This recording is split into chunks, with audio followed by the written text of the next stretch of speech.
Derivatives trading involves substantial risk of loss and is not suitable for all investors. Past performance is not necessarily indicative of future results. So stressful when the world's on fire. Good God. I can't look at this, guys. Like, my strategy is you buy it and you hope that you got a good spot. Yeah, but we all think you're crazy. You don't fight this. No way. The markets are freaking out and you don't think that anything is wrong? Come back tomorrow and I'll lose it all. Should be fun. Good morning, everybody. Well, I'm feeling a lot better. Not completely over the flu, but feeling a lot better. Problem is, my wife now has it. She thought that she had already had it, that she wasn't going to get it, etc., etc. So she took the baby to go and get the Tamiflu. She thought she didn't need it. Now she's past the window, I think. So she's going to get the full brunt of it. That means that I'm probably going to have to step away a couple of times today to help get the kids ready for school. So let's come and look at what's going on in the markets.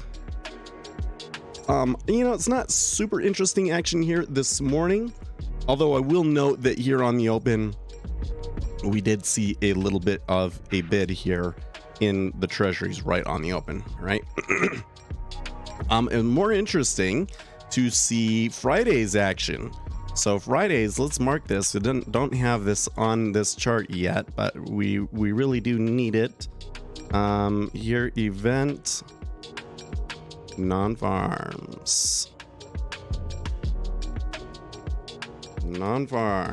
So we had a non-farms. It was higher than expected. The market absolutely puked, but by the end of the day, they had recovered it both in the treasuries and in the equities. Can you believe it? I'm just like totally insane.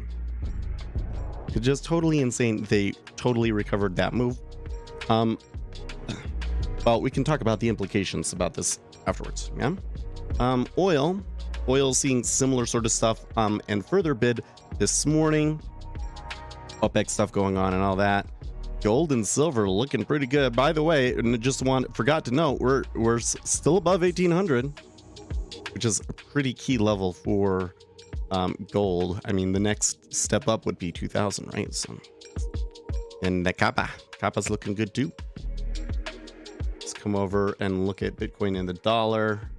Here's Bitcoin bid a little bit over the weekend, and this dollar looking pretty weak here this morning, but still above 104.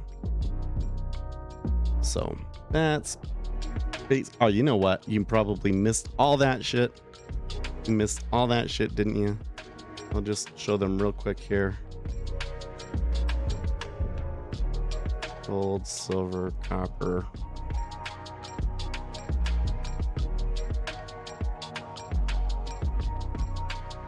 Dollar, Bitcoin. When I go through all of that, I'm not trying to say, oh, okay. I mean, we're only like getting up to date with what happened overnight. I don't take any kind of trades or technical stuff based on any of that. But what it does give us a chance is to review what potential pieces of news or drivers of order flow we might have out there. Okay. Especially here on a Monday, not as important because you kind of get a little bit of a fresh slate when you're coming in on a Monday. But that non-farms is probably the biggest continuing thing that we have. Now this morning we do have a couple of news here. Actually, let me fix my calendar up here a bit. Just want the dollar, right? And we want to show it the whole week. Okay, so this morning we do get ISM services PMI at 10 Eastern time and factory orders. So those are both leading indicators. So we want to pay attention to those. Then it's a little bit lighter of a week this week. We don't have anything too significant until Friday with PPI and consumer sentiment. So does that mean that we get CPI on Tuesday? Yes, it does. Chat GPT is driving me nuts. I can't stop playing. That's funny. I don't know. I think that's a fun toy, but it's one of those things where like people over extrapolate the usefulness of the newest technology, right? It mostly just generates nonsense. I don't know. Like here's the thing. Here's the thing that I think is funny about it. Here's what I think is going to happen. Right now, content on social media optimizes towards engagement, which is to say that the higher percentage of people that you can get to watch your entire thing, the more people it will get pushed out to, right? So this is especially acute on TikTok. You make a 15-second video and everybody watches that video twice, then that video goes viral, right? And that's how it determines how many people it pushes out to, right? The issue with this is that it hurts content that is detailed or against the grain, right? So if it's something that is like people don't want to hear, like technical analysis doesn't work, right? Some of those people, they hear, oh, technical analysis doesn't work, they don't believe that, they shut off, right? And so then the video doesn't get very widespread distribution, right?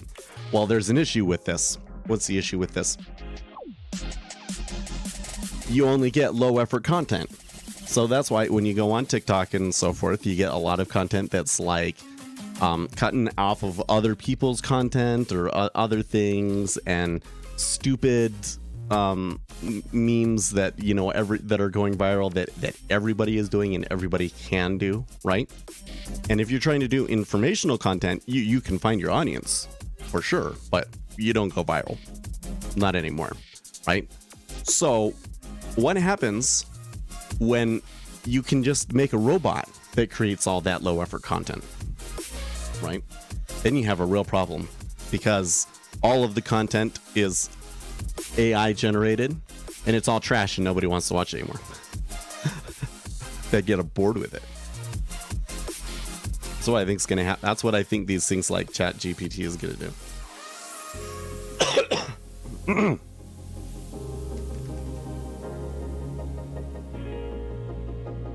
Well, anyways, I feel like there is something going on here in the treasuries, but I'm not quite sure what it is. Are we going to have an update in the 10-year today? I guess I don't really have a strong preference.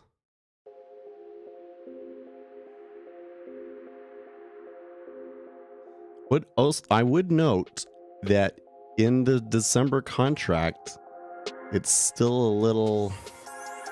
The liquidity is still a little... I mean, only 12 contracts have traded it so far, so that's probably a factor.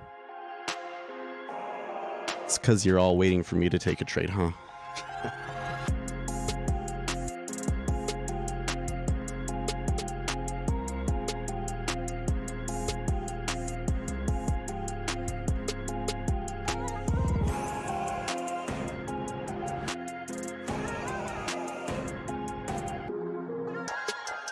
You're a trade ahead of me. You're already in, Uzi. Did you go long on that open then? I have to admit, when there's the open and they immediately traded up 8 ticks or whatever, I find it really hard to not want to jump on board that. Oh, you just got there for 3 ticks. I have found that opening move tends to be a pretty good hint about which way it might be going, but you got to be careful with it. Like, I think what's happening is there's these robots that make decisions based on the overnight action and all of these other things, and that's why they come in and they push it up. So the robots can be wrong is what I think happens, because I felt like whenever I tried jumping in on that, I would get like 17 and then be stuck right now, right? And then it would move lower before moving higher or whatever.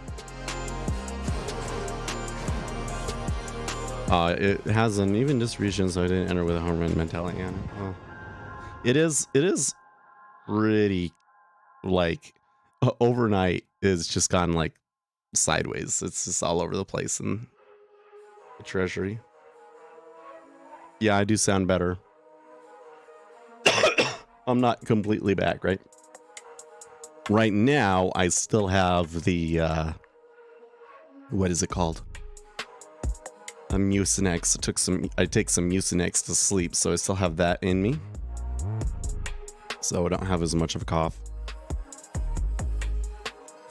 But at the rate that we're going, I'll probably be much better self a day or two from now. Like I said, for those of you that missed it at the beginning, my wife has it now. Yep, without any information going on, it's basically take what you can get kind of trades. I mean, the thing is, lately, this last year, I've been doing pretty good, and a large portion of that is because it's been such a news-driven market, right? Eventually, we probably go back to a more low volatility market for a long time, is my guess. And then we're gonna have to start taking those smaller trades again, right? And I was doing that for a while, and I was getting okay with it. So supposedly our framework should be able to deal with that.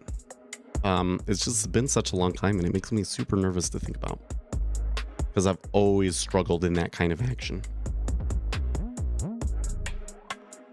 But, you know, I'll probably move to identifying the situations when we seem to be getting that liquidity hole, making volatility contract, and just trying to get a tick.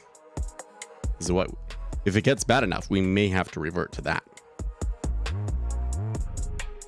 Anyways, so my wife got it. Like, she woke up this morning and she's like, I need a blanket, I'm cold. I'm like, you already have a blanket on you. Like, so she's like, she's got the fever. Like she said, oh, I've had the fever for a few days, I'm fine. And now she really has the fever. So probably like 101. I'd imagine that when the 10-year gets all thicky again and stops really moving, it'll go back to ZB. Yeah, that might help.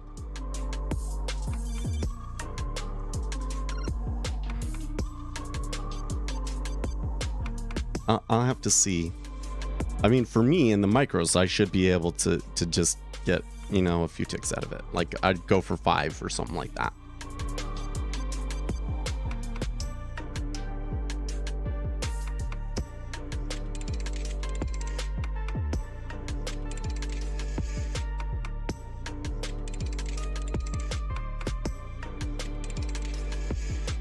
The thing that sucks is that on Friday, I went, and they told me, well, even though your chest hurts, your lungs sound very clear.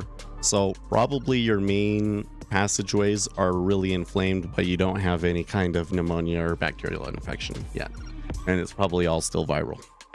So I go home, and after that, you know, I still had the fever that day, but then after that I was better. So that was about the turning point for me. But they told me, you know, if anybody else gets sick with it, as soon as they get the fever, they have to go and get Tamiflu, and it'll make it a lot shorter for them. So the baby was having the fever, so my wife went and took him and got the Tamiflu, and he was like really snotty the next day. And now he's better. Right. So the infant got over it real quick. You're good. But my wife, she was like, oh, maybe I should have gotten it for me too. And now here 2 days later, she's getting like more serious fever. So it's probably too late for her. I need to check. My mom, she hasn't been allowed to come over because we've been sick, but I'm a bet they get it from somebody else. I mean, it's just going around. So the moral of the story is, if you get a fever right now, because flu is going around crazy hard this season, okay? And I'm seeing people, because the kids, they all got the flu shot. I don't think I got the flu shot. I don't recall getting the flu shot this year. And usually my company does it and reminds me. So it's not like I wouldn't have wanted to have gotten it if I could have. But they just didn't offer it and I forgot about it. But they got it. They had the flu shot and they still got it. So even if you got the flu shot, you get a fever, go in and get tested and get the Tamiflu, man. Our oldest dog had me thinking he was on death's bed on Friday, and it turned out he just had a stiff neck. I didn't know it was. Oh yeah. Well, when your dog is like slow to get up, though, that's a big warning sign, right? Joint pain of some sort. Forex Live tweets, Goldman Sachs commodity analyst Jeff Curry says it will take 4 to 6 weeks before we know how much Russian oil is impacted by the G7 price cap. Okay, well, oil's going up. It's going up right now.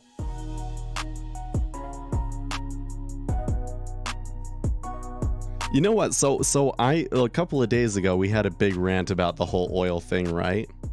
Because the problem at that time was that they were putting a cap on it that basically like would never get touched.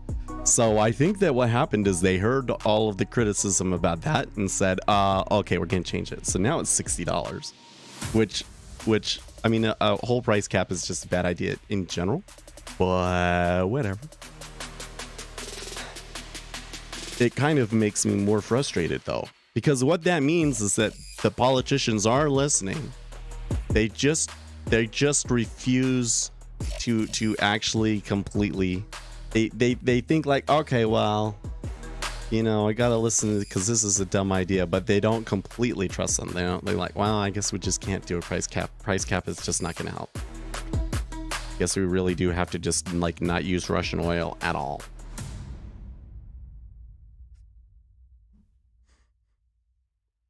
Oh well.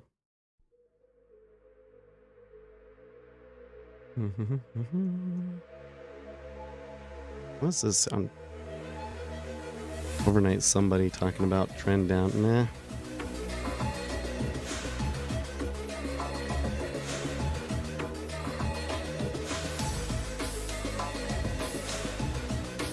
Even with the price cap, Russia will still sell all the oil it can. Yeah. Like,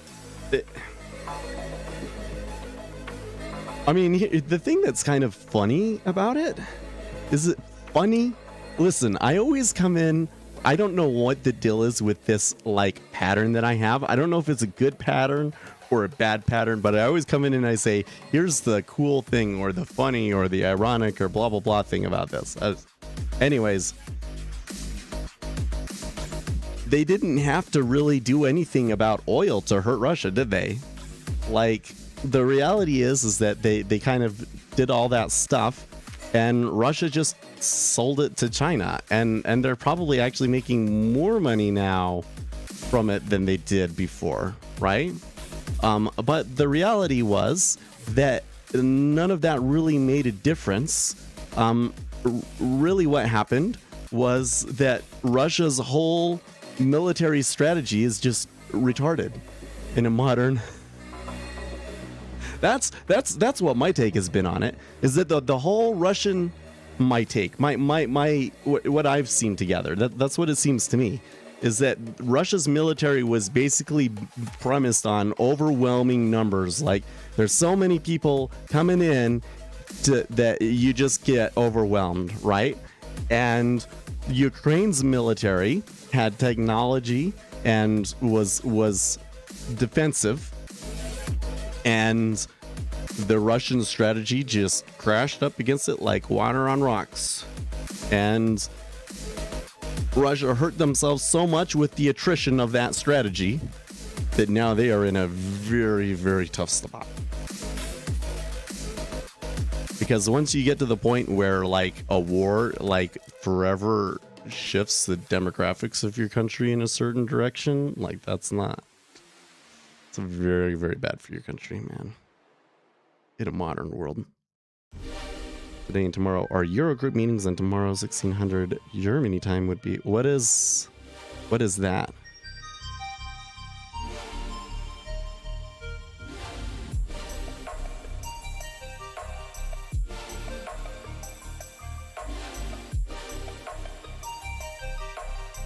informal body that brings together ministers from Euro area countries to discuss matters related to the Euro.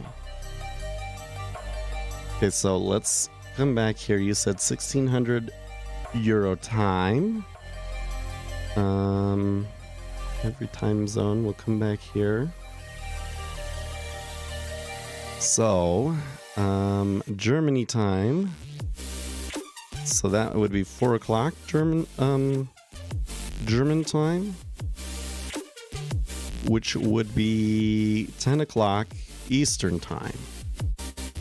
Okay, so at 10 o'clock Eastern time tomorrow, you have a political risk event, essentially. They meet to set the monetary policy of the group as a whole and then set according to the individual country's needs. Does that mean, not when you say monetary policy, you mean like fiscal policy, yeah?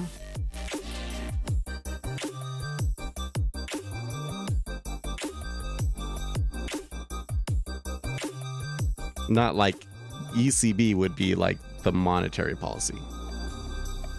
So I think you must mean more fiscally. I mean, they're probably not quite as fiscal as like some of the fiscal things that you get here in the US. Like, it's not going to be like a stimulus package, right?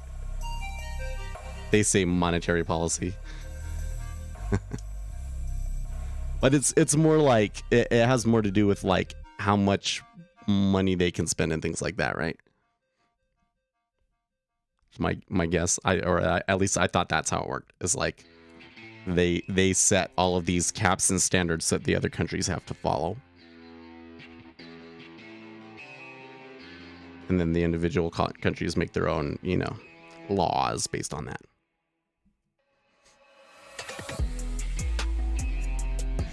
Well, it was up at the start, and it's only been down since then, but I mean, well within the volatility range, although they do look like maybe they're falling out the bottom here in the 30-year. So that suggests to me that the trend that we're seeing in the spread, the steepener that we've seen overnight, is continuing this morning with the 30-year selling more than the 5.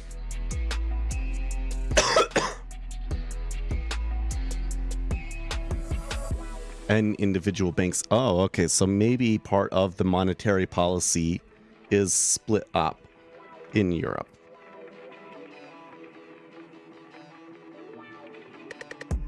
This is something that I don't think us in the United States completely grasp. And I'm only just starting to understand it. But I think the reality is that the business and political world in Europe is much more sophisticated, simply by necessity's sake, because you have so many countries close together and all of the complexities and systems that have built up over centuries to facilitate all of that. And so, like, when you're listening to the news in Europe, it's really, there's lots of jargon, and you really got to know what they're talking about and stuff, right? And Americans listen to that and they just go, oh, this is European bullshit, whatever, right? But what ends up happening because of that is that the business people in Europe have to be a lot more sophisticated. And that's why it's like, you want your news squawk to be a British guy, right? Both because you want somebody that's been up all night, has been following the market since the London Open, if not earlier than that, right? That's part of it, is that London just ends up being better positioned as a time zone. But then I think the other part of it is that those people in Europe kind of have to understand more. And so most times I hear those guys and I'm like, oh, it's just European bullshit talk and say nothing. Yeah. Well, the thing that kind of got me thinking about over this weekend was I decided, or Netflix recommended to me to watch a Monty Python, because I had watched them all like when I first got Netflix. So, and they're back, or they're still on, or something like that. And there was this sketch where it was the guy and he was just reading like he was reading a BBC program. And, you know, it was using all of the sophisticated words. And like, I understood everything that he was talking about. And it was like designed to sound like nonsense. But it was like, you know, he was talking about, oh, this bank did this. And, you know, this interest rate did this sort of thing, you know. But it was intermingled with all of the European buzz speak, too. Like all of the different countries and stuff like that. And that's when it kind of hit me. It was like, oh, man. If you're deep in the business world in Europe, you're like, this is basically what you deal with every day. and this joke doesn't make as much sense to us in America because our news isn't like that. It's never been like that.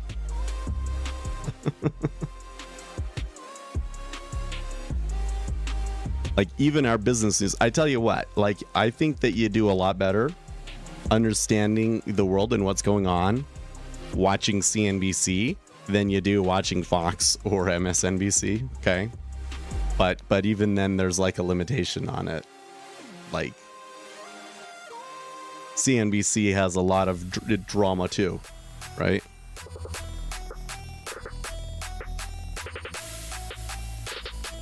Like I wouldn't use CNBC for like your top recommendations of stocks to buy.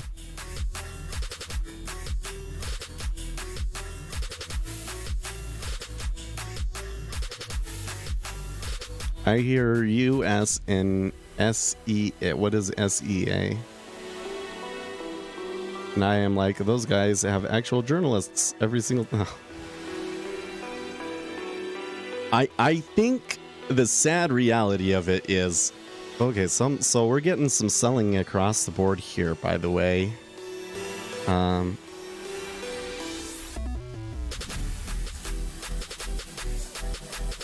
yeah, my news squawk doesn't know what it is, but it is dumping. Is likely to be news the way that this is all falling. Tesla on Monday said media reports which said its plant in Shanghai would cut December output of its Model Y were untrue. I don't think that that's it.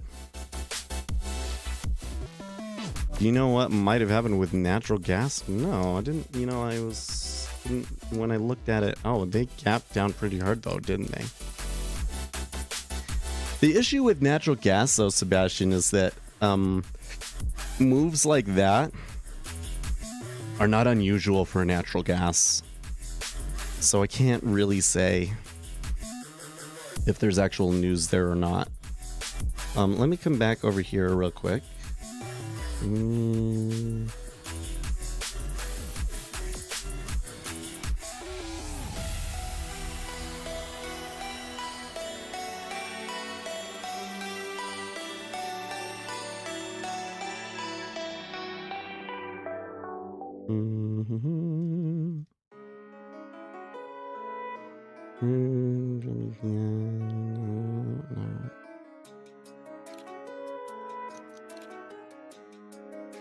Yeah, it didn't say my morning briefings didn't say anything about natural gas. Like there could be like a specific headline moving that market, but it might be one that is like really specific, or it's probably one very specific to natural gas and doesn't get widely reported. This is where I find it like I'm positive that there's got to be like news services you can pay for that are like specifically geared towards natural gas or specifically geared towards copper. And if I knew what they were, then maybe I would subscribe to them and trade those things, but I've never been able to find it.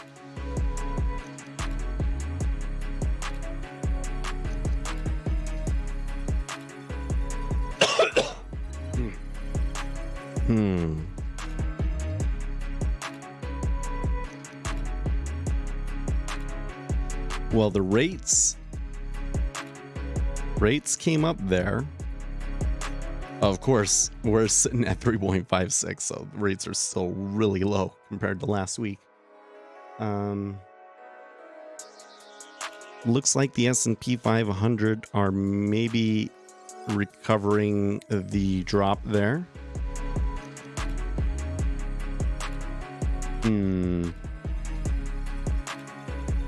I don't think that this one has anything for us.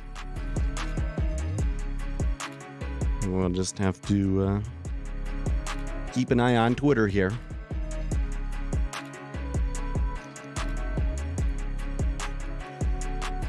Anyways, so what was I going to say? It's always the opposite with the news. Well, no, it's just so you gotta have a more complicated framework than that.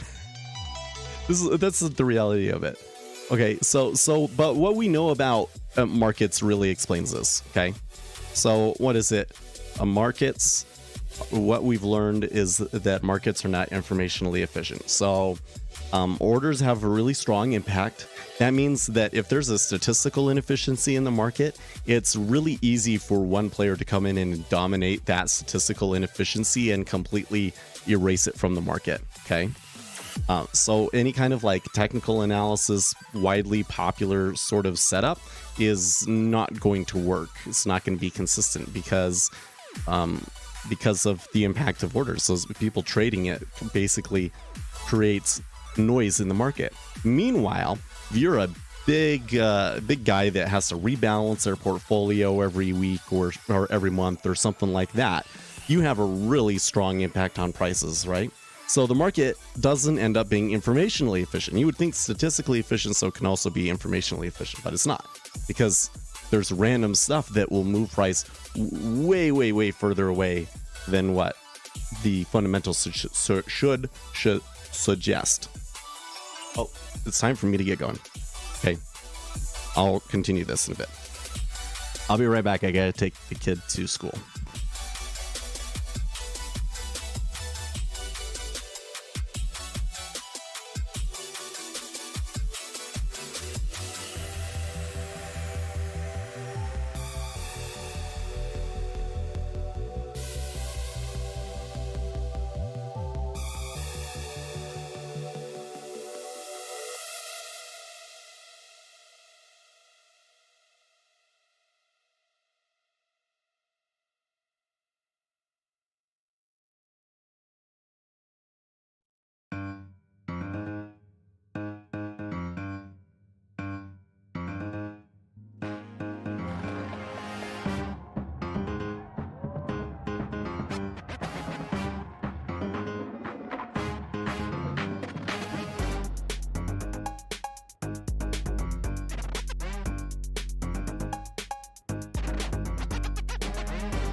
Share stream notice. Thanks, actually.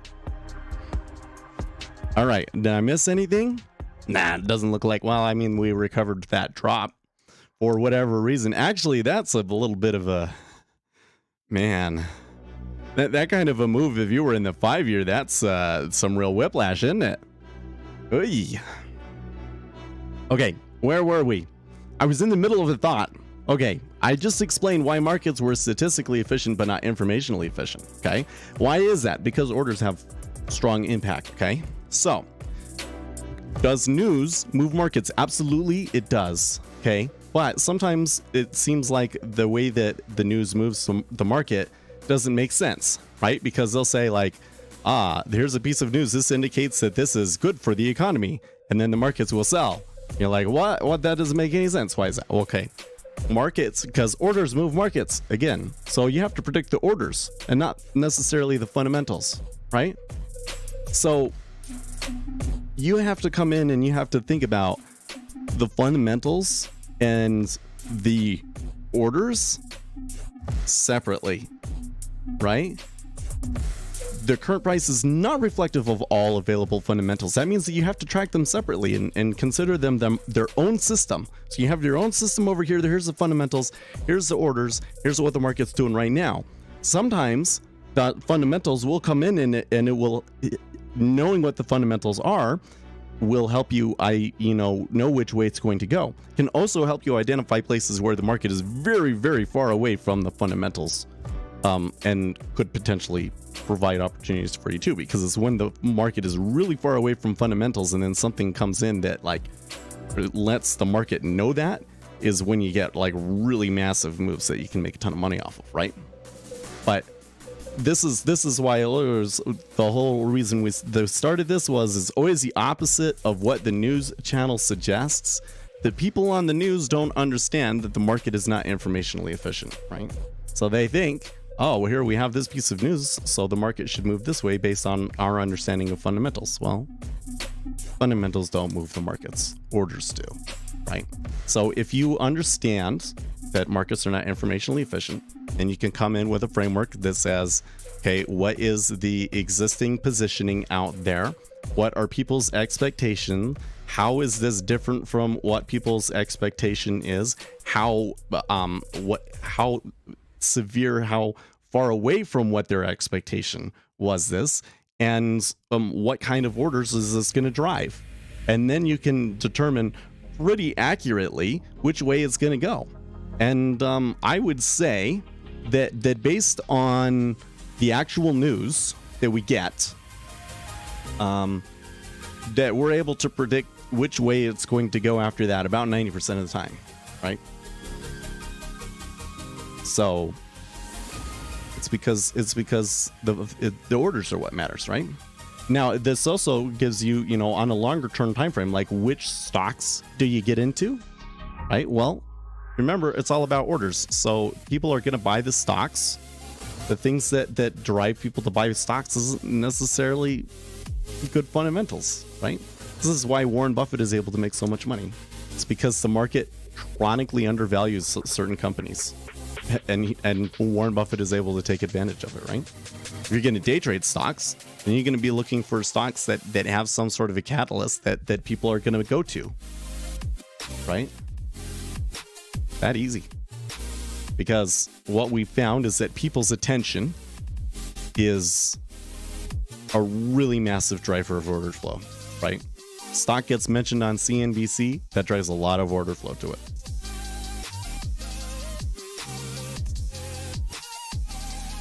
All right. That's what I was going to say. But I think I lost you guys because I was hoping there'd be all these comments like, but what about X, Y, and Z? And then we could explain those.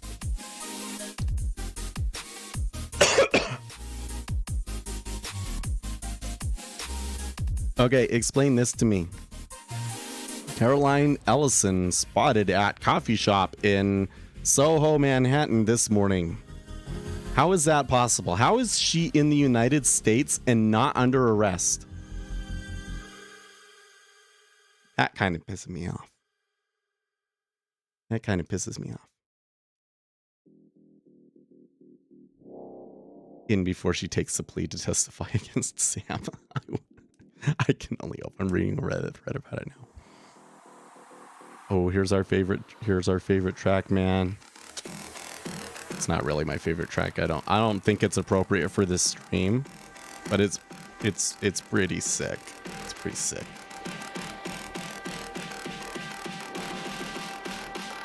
I forget what's it called. Different energy.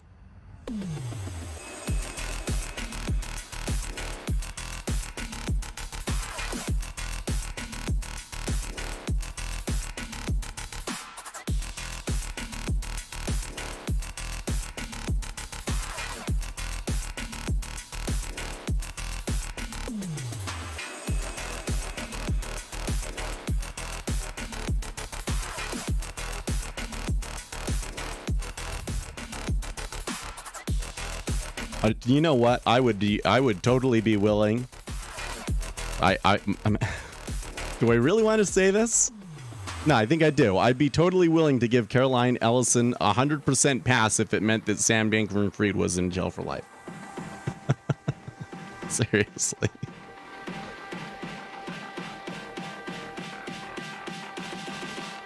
Jeez, guys, can we get over it already? It was just a few billion. Oh my gosh.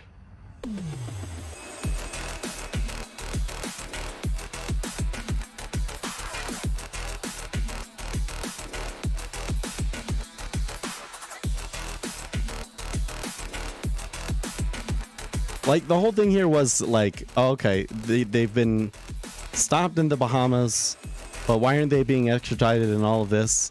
But now we have one of them in the United States and they're not even getting arrested. So, man.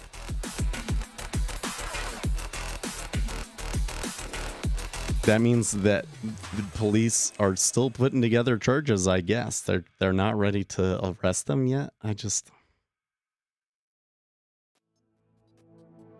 find that very disheartening.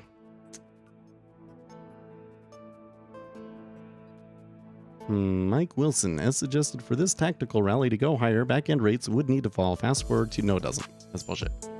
Fast forward to today, and that's what has happened. However, we're now right into our original upside targets, and we're recommending taking profits before the bear market returns in earnest. I mean, I don't think that rates have to decrease. Of course they did. They did. So maybe, I guess from that perspective, like going forward here, the S&P 500 could go higher without rates moving. It's possible. You just need the orders, and right now the flows are very positive going into the end of the year. Although I do think they're probably correct. Like, I think that we could probably extend a little bit further, but probably the best gains are probably behind us. Yeah? Probably the best wins are behind us. Because, I mean, this whole thing right here. That was amazing. That rally there. And we had a couple of those lately, the last month. So,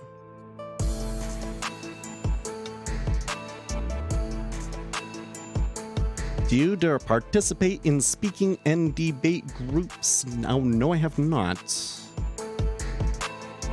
Are you suggesting that I seem like I'm really good at speaking and debates, and you're surprised that I didn't do that?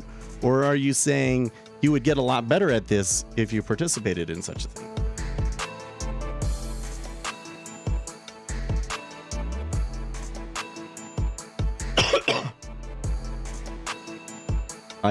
I like to think that I've gotten pretty good at debate over the years. Or rather, let's not call it debate. I've gotten pretty good at arguing with people on the internet. Frankly, too good. People don't like to talk to me anymore.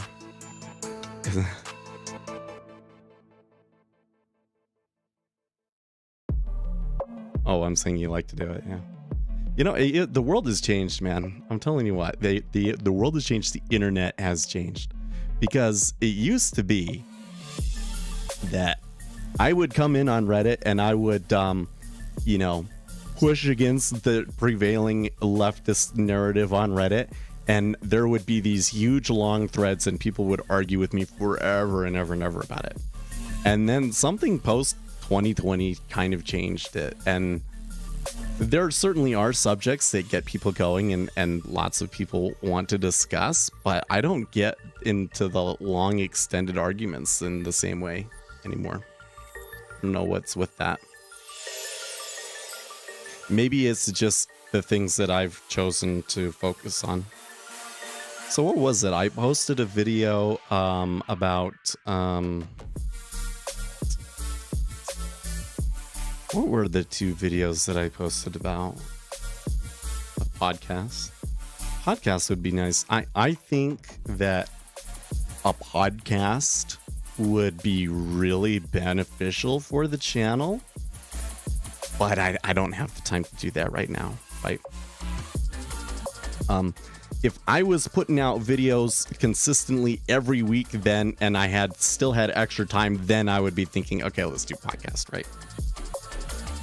But right now,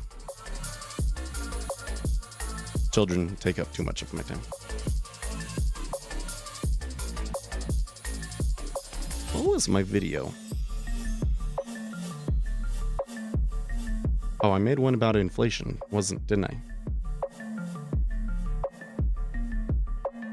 Oh, because it was somebody was trying to say that it was corporate greed that was causing inflation and not the inflation. So I made a video about that, and then it got a ton of comments. So talking about what was the thing that led us to our current economic situation seems to get people yapping, right?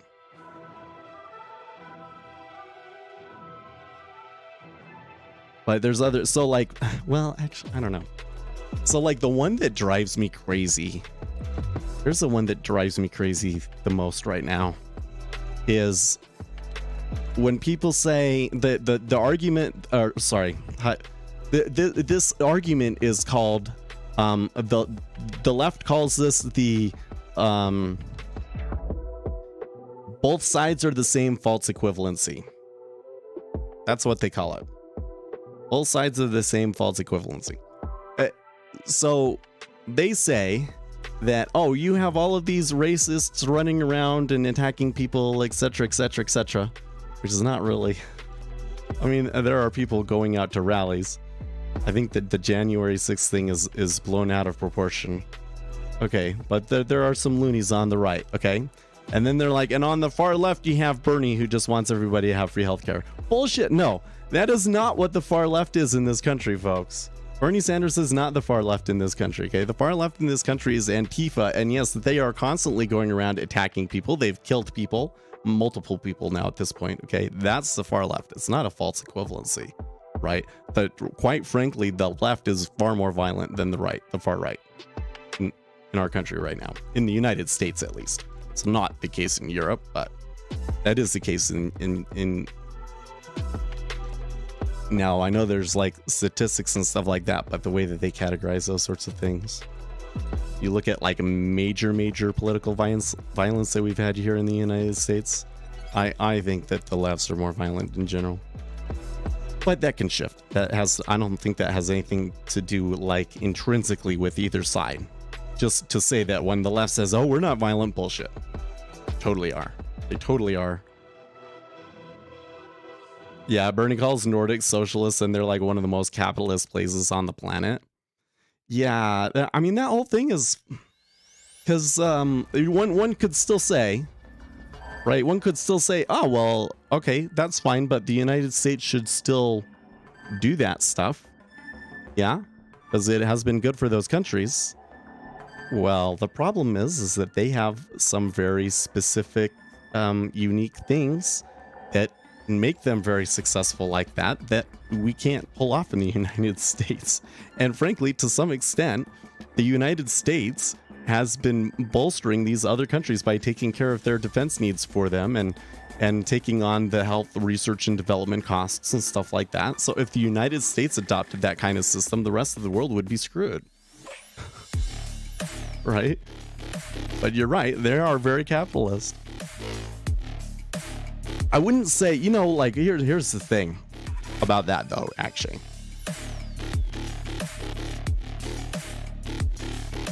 my understanding of the issue, and granted, this is just from what I was told by people when I visited the Nordic countries, like 20 years ago now at this point. Okay, so it was a long time ago.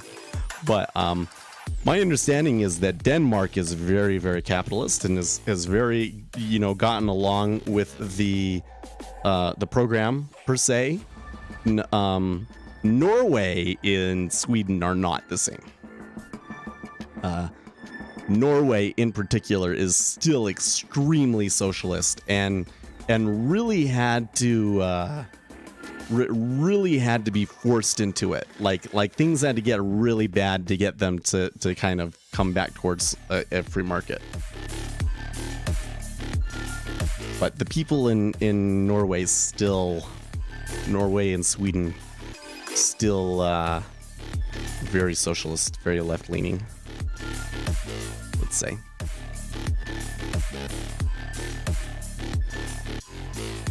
Yeah, because they make money from the oil, right? I am past peak sickness, yes. I'm not getting fever anymore. So it's probably the case that my body has developed a strong enough of antibodies against the virus. Okay, I'm gonna go check on my daughter here real quick, okay?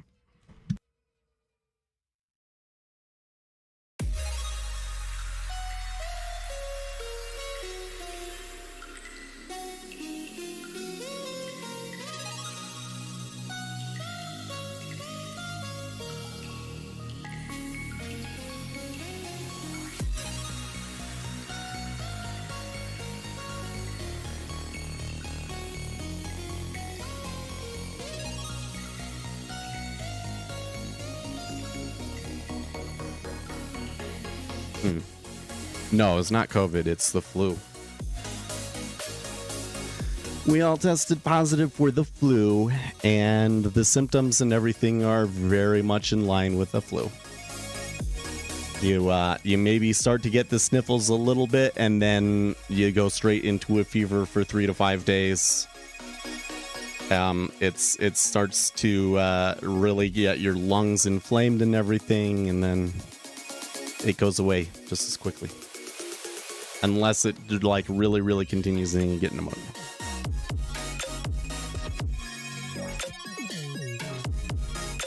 Oil money is invested in stocks around the world. Dividends pay for socialist programs. Yep. Hey, but isn't that the way it should be? Or rather, like, think of it this way. The whole objective is to build generational wealth, right? You hopefully eventually you get to the point where your productivity is so great that you pass on those quality of life improvements onto your children and they don't have to do anything for it, right? So like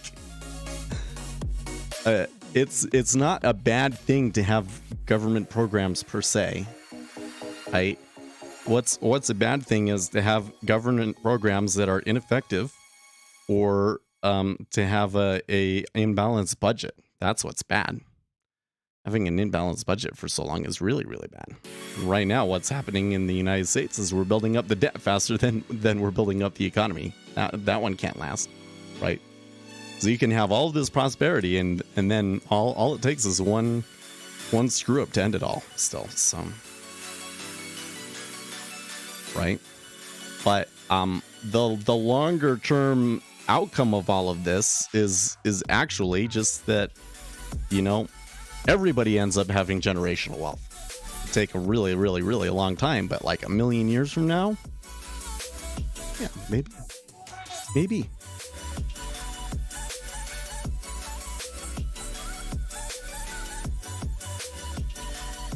I mean, when you get dividends from outside of about 40 to 50 billion on a GDP of 450 billion, you can afford it. Not when you are yourself generating those dividends, yeah. But like, could you imagine what if the United States, instead of taking on so much debt all the time and everything, what if the United States had a balanced budget, and then when they had more than they were making, more than they were using. They saved it instead of increasing spending, and the government actually became a profit generating center, right? What if the government actually became a profit generating center, right? It's possible. If you think about it, it's possible to happen, right? But what happens? Why don't we never get there?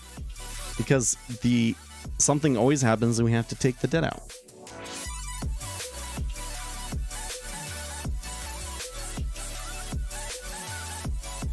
If the US had a balanced budget and saved, goodbye emerging markets. Well, it would be tough for emerging markets, wouldn't it? If the US had a balanced budget, it would be difficult for emerging markets because the dollar would be so strong. Yep.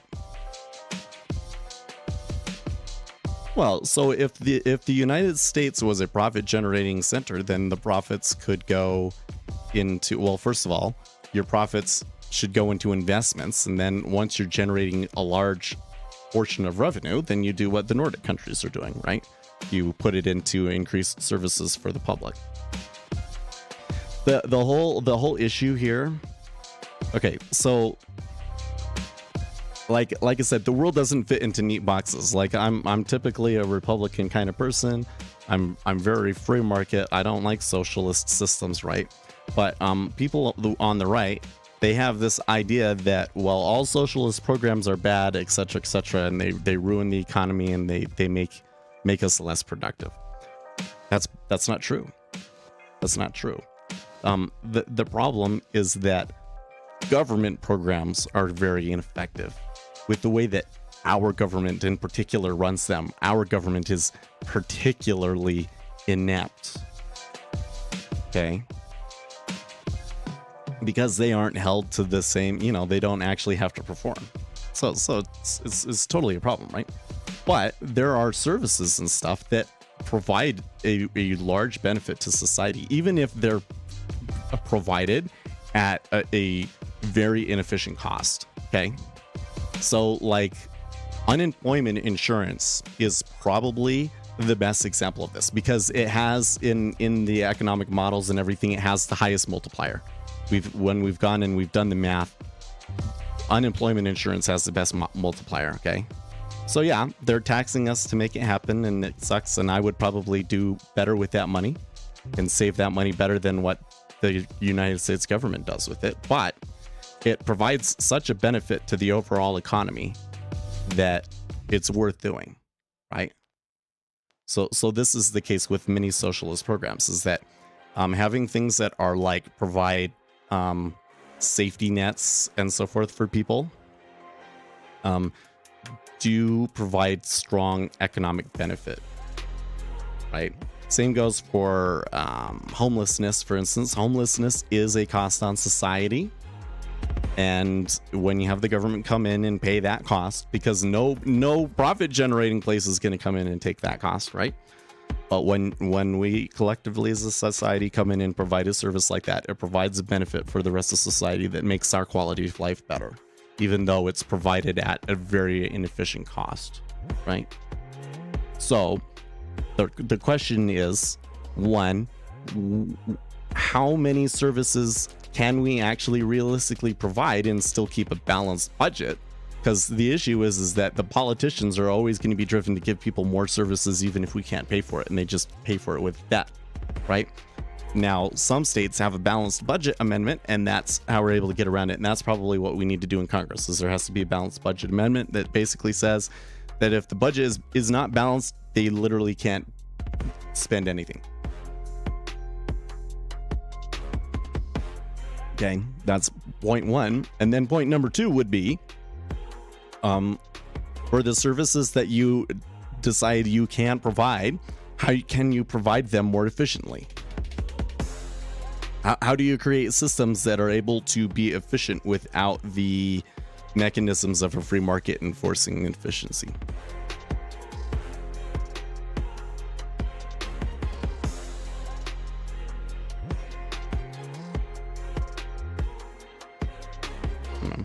The oldest argument for where the profits would go is return to investors and creditors who in turn consume more, increasing demand, increasing profit, making the economy more robust. Yeah. There are feedback effects. Or rather, I think the supply side guys are right.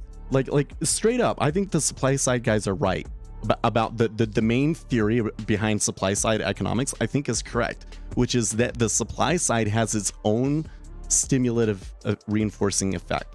If you stimulate supply, that money goes to workers and also goes back towards dividends and stuff, and in general creates more demand. So you can in the long run get more out of supply side stimulus than you can demand side stimulus, right? But the issue and where they're wrong, where the supply side guys are wrong, is that just reducing taxes for rich guys is not an effective supply side stimulus. Which is a pretty big, that's like all Republican policy is, oh, something is going wrong, I guess we need to reduce taxes. That's how they stimulate things. It's not very effective, because the problem is that when you reduce taxes, you don't have very much control over where the money goes, right? So if you're going to do supply side stimulus, you need to give it directly. You need to say, okay, where are some shovel ready projects where we can improve our infrastructure that we can put the money, right? Like, what are some projects that we can do that can increase our capacity at the ports? Like, that's what they should have been doing when they did the stimulus, right? And instead they said, oh, we're going to do everything that we do stimulus wise is going to be demand side. And what do you know what happens? You get inflation. Yeah. Right. But you can't just reduce taxes, give them all money, and then hope that they go and they stimulate the supply side with it. It doesn't work that way. And I mean, that can happen on the demand side stimulus too, but the more targeted a stimulus is, the more effective it likely is going to be. So that's where the Republicans have it wrong, right?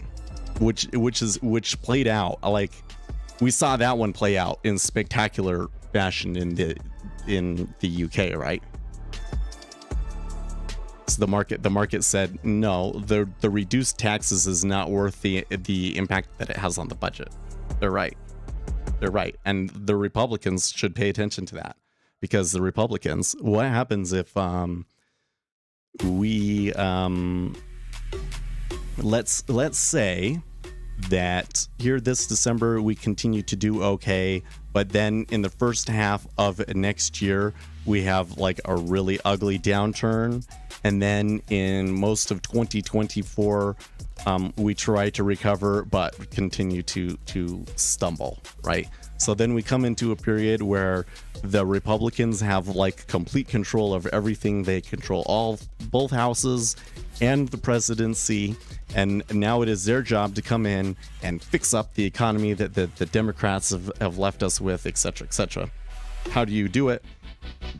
And probably the first things that the Republicans would do, oh, okay, let's give everybody a tax break again, right? And then it would be the same thing like what happened in the UK, because the budget is too far gone now, right? That's what would happen.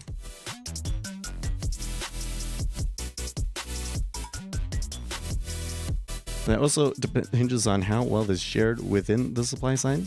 Well, no. So let me take another stab at this, okay? Markets are not informationally efficient. Current prices are not reflective of all available information, okay? The market tries to be that way. They try, but the reality is that the market is just really poor at it. There can be trades that have absolutely no informational content behind them at all. It can move price far, far away from fundamental value, and you can have dynamics going in that are kind of like self-reinforcing that can go on for years and years and years to keep price away from fundamental value. Like, that's what I think is happening in the stock market with stock buybacks. stock buybacks leave prices higher than they probably should be, right? So if the market is not efficient on its own, because that's the lie we've been told. This is one that Republicans believe. I'm a Republican, okay? So I'm telling you, fellow Republicans, this is the big thing that we've got wrong. The market is not naturally efficient on its own. It's a lot more efficient than other systems, but in reality, it's not really very efficient. And if you just come in and take everything that's going on in the market at face value, believing that it's efficient, then you're going to make really, really dumb, poor decisions, right? So the Republican would think that you come in and the wealth will go to the places that it will be utilized the best, right? Because the market's efficient. Well, that's not what happens, right? It goes into the companies that are the most popular or that their buddies own, or, you know, this, that, and the other sort of a thing, right? So if we really want the markets to be more efficient and we want like better wealth equality, for instance, or, you know, I don't think that the wealth distribution is necessarily the metric that you want to go for as much as what is the overall quality standard of living, and what is the standard of living for the people at the lowest rung, right? And if you want to improve those things, what the inefficient market says is that we're going to have to do it. We're going to be the ones. We have to come in and we have to make better decisions and learn more about the markets and, you know, how to do things efficiently, because the market doesn't necessarily do it on its own. We have to be the ones that become more efficient, right? We have to make better decisions. Isn't that tough? Everybody, you see, so the Democrat might understand. Well, I don't think that they understand that the market is inefficient per se, but they have this love-hate relationship with business for sure, on the Democrat or liberal side, right? But they think that if I just come in and I make the right change, and if I come in and I tax people the way that they used to be taxed and have higher taxes and that the system will all right itself, and then everything will be hunky-dory. No, it won't. I wish it was that simple. But the only way that the efficiency is going to come in is if we make it. That means that we have to make new innovations and we have to make better decisions overall.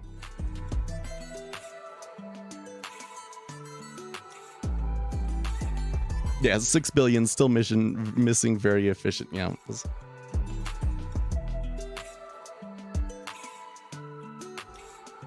If you need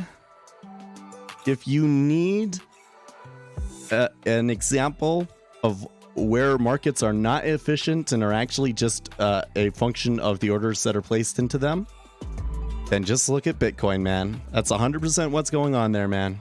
There's no fundamentals involved whatsoever. And almost all of the movement that we've seen in the cryptocurrency market in the last 5 years was really just people printing money out of thin air and buying up things with it. Market's not efficient, right? This is the thing, is that the traditional capitalist takes comfort in the idea that the market is efficient, because that means that he can make mistakes and the market will fix it for him, right? Doesn't matter what you or I do, because the market overall as a whole will figure it out and come to the optimal solution. Well, that's not the truth. That's not the truth. That means that we have a responsibility. We have to do things to make things better. We have to get smarter. We have to make better decisions if you want to make things better. It won't just happen. And it won't just happen from like placing a right, government policy in place, right? Like, there are some policies changes that we could make that would certainly improve things, right? Because your policy set the rules, and the rules can create market microstructure, which is, like tendencies for the market to have, right? So coming in and changing the structure of the market can help in that respect, right? But we're still in a limit order book market. There's an inherent inefficiency in that doesn't just go away, right? Without us doing better. You think this PMI will create a big move? I think that the PMI is likely to move us. How interested the market is going to be in trading it, I'm not entirely sure, but we're gonna find out. This contact of mine is not sitting right for some reason today.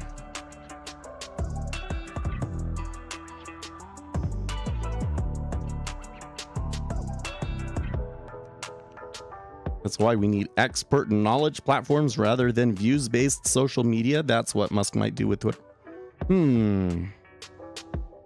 Why don't you work in Twitter? Because they don't want to have remote work, and I live in Utah, and I'm not going to move to California. Listen, it would be a really tough move just for me to go to like New York or Chicago to work for a market company, right? There's no way that I'm going to move to California. Ugh. No thanks. They open up a Salt Lake office, then I'm all game. But you're right. It's funny how we're just kind of going through, isn't it? Like the reason you're just this one piece of information that orders move markets. It spreads out to all this other stuff, and all you get all of these connected places, and it all fits together and all makes sense. It's when you have true information, when you have true, correct information, the connections that you're gonna find sometimes are just astounding, right? I think you're right. The biggest inefficiency that we have in social media right now is that it's all optimized towards views, and there's nothing that supports authority. So basically, the most authoritative person usually is not the person getting the views. That's true. Otherwise, the futures traders would probably be the most popular traders on social media, and not meet Kevin. Nothing, not that Kevin is like there's anything wrong with Kevin per se, although he does believe in technical analysis. But no, he doesn't know as much as our friends in the futures trading space. But he's the one that will get the views, because the market optimizes towards attention. Or rather, the social media market optimizes towards attention. Did you guys read this whole thing over the weekend about what Musk released about what was going on in Twitter behind the scenes? That like the political operatives would just email their friends at Twitter about certain accounts or posts, and then they would take them down, and this was all happening without the CEO's knowledge. And it sounds like that these were people in the government were making these sorts of people in the government were making those kinds of requests. Because it sounds to me like the Biden administration has done that, and that there could be a court case suing the government for infringing upon freedom of speech. But I would be careful, because I'm going to bet you that it wasn't just Democrats doing it. It was definitely skewed towards Democrats, but I'm sure that you could find instances of Republicans requesting the same thing.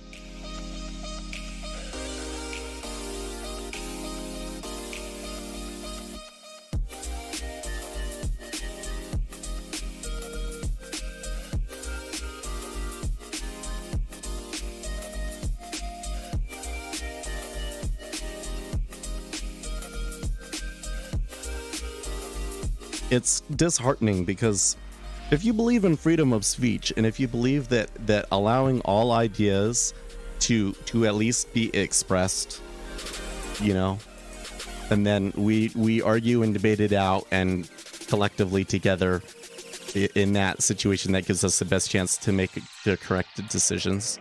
If you truly believe that, then why doesn't it apply online? Why is it once you get online and you have the mic to be able to reach everybody in the United States, now it doesn't apply anymore? That doesn't work. We have to shut them down. These people don't actually believe in free speech is what it is. Okay, so we did get higher than expected PMI.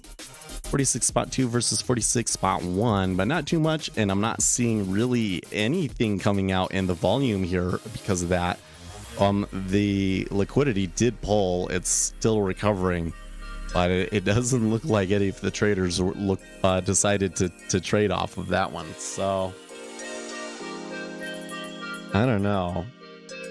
Does look like, I mean, the trend is tilted to the downside in the treasuries.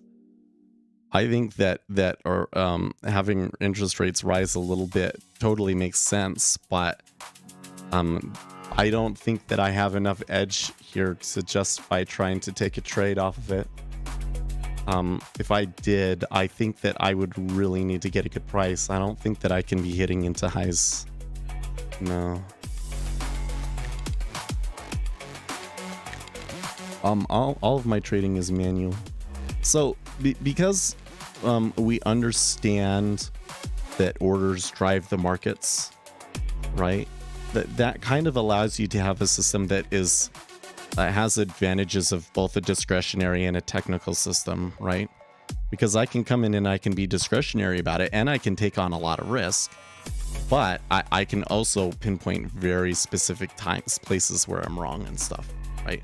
Because I know exactly what it is that's driving the market the way that I want it to, right? And I should be able to come in and predict when my flow is coming in. Oh, and if it's not going my way right away, then I don't need to be in that trade, right? Well, it looks like they are selling a little bit more, so I think that that's pretty strong evidence that there is some sort of a meta order sell. I would really need to see a pullback of some sort to get into it. If I'm probably not going to take any trades today because I have to drive kids to school. Otherwise, maybe that point when I came back would have been a good point to have gone short treasury, long rates. Oh well.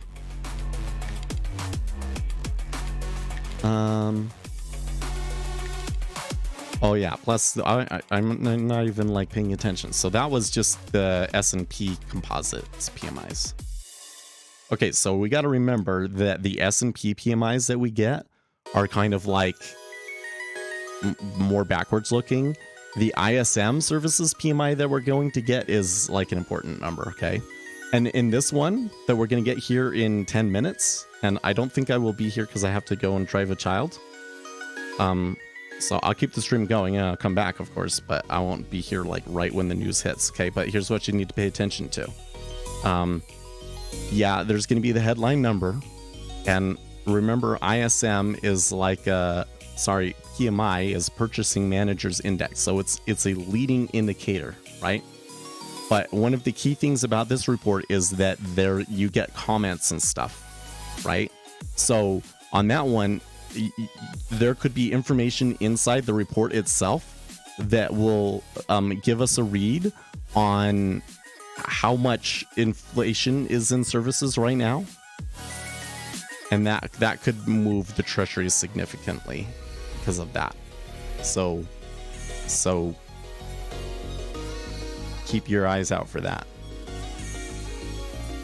And that was a pretty strong push down, wasn't it?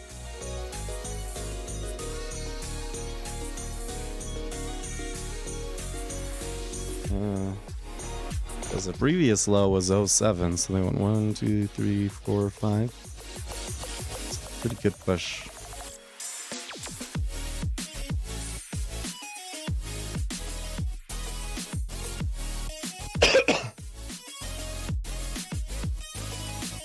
I'm always, another thing is I'm always a little wary to take trades on a Monday because it can be more difficult. So when you do get a good move on a Monday, I usually get particularly FOMO-ish, right? It's like, well, anytime that there's a move and I didn't predict it, I get kind of sour.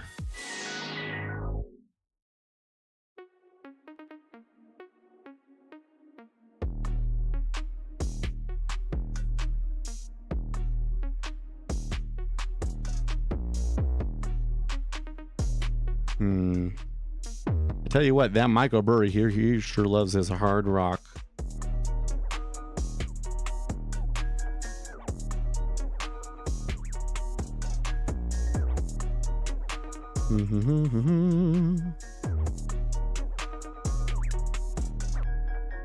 Let's see here. Brannigan Barrett, Fed current pricing is a lot to smile about, although I highly doubt Powell shares the same sentiment. Market playbook is that a pause doesn't last longer than 6 months. Fed consistent it will need to keep rates at a terminal rate for 2023. Market says no way, Jose. My bet is the smile is going to be slapped back down with either the economic data reality check or a hawkish pushback from the Fed next week. For this week, keep calm and smile on. It's probably true. So remember, we're in the blackout period for the Fed, so we're not going to get any Fed speakers to come in and inject some reality into the markets if interest rates get too low.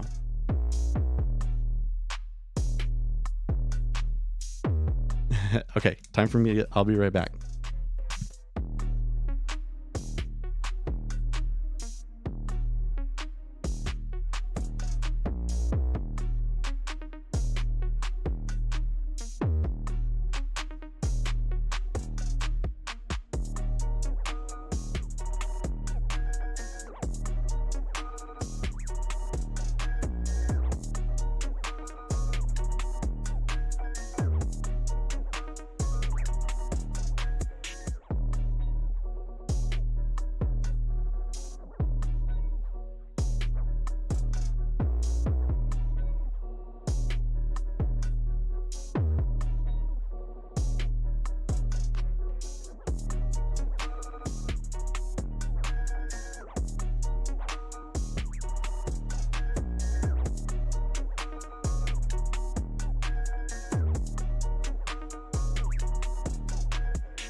Okay, so we're back. Oh man, that was a big one, wasn't it? Actually, oh man. Okay, so when we left, we were at about 04, weren't we? So I would say that's a moderately sized move there down. But the S&P 500 is getting crushed here. Dollar is blowing out here. Also oil making like a massive move here. Okay, so let me come back over here and see what we got. Okay, US ISM services PMI 56.5 versus an expected 53.3. So moderately higher than expected. Also, US factory orders month over month 1% versus 0.7%. ISM services prices paid was 70, new orders 56, services 51.6. US core durable goods revised 0.5 versus an expected 0.5. Okay, so I'm surprised that that moved the market that much, actually. Let me come back here. So if I go to Forex Factory, since I'm not planning on taking a trade, as I get, so in 30 minutes I'm gonna take another again. Right? This is how much my wife does for me. You know what's funny is she's like, okay, you know, just bring me the painkillers or whatever, and 30 minutes I'll probably be fine, right? And I'm like, well, now I'll drive them. I haven't heard a peep from her. I'm gonna bet you that when this is all done, she's going to have slept through the whole thing and will be surprised that they're already gone and everything. So she thought she was gonna wake up and do it. Okay. So if I come here to the services PMI number, 56 versus 53 is a pretty moderate beat, historically speaking, for this one. Pretty. The employment 50 being, yeah. So remember that these are like a diffusion index or whatever they call them, where like 50 is expected to be growth and under 50 is contraction. So last time around we got 49.1 and this time we got 51.5 on the services employment, suggesting that they did in fact expand. So what we're seeing right now from the market, and this was the case last Friday as well, is that the labor market is still really tight. The labor market is still really tight. This is what's going on, right? So here's the issue. We had all of this inflation. It started out, or at least we thought that it started out that it was inflation in the form of supply chains. I would argue that it was just an increase in demand. Like, the reason the supply chain was constrained was because of such of a strong increase in demand. Okay, so now what you're seeing is that inflation, we have a tight job market, and you're going to see that inflation start to entrench into income increases.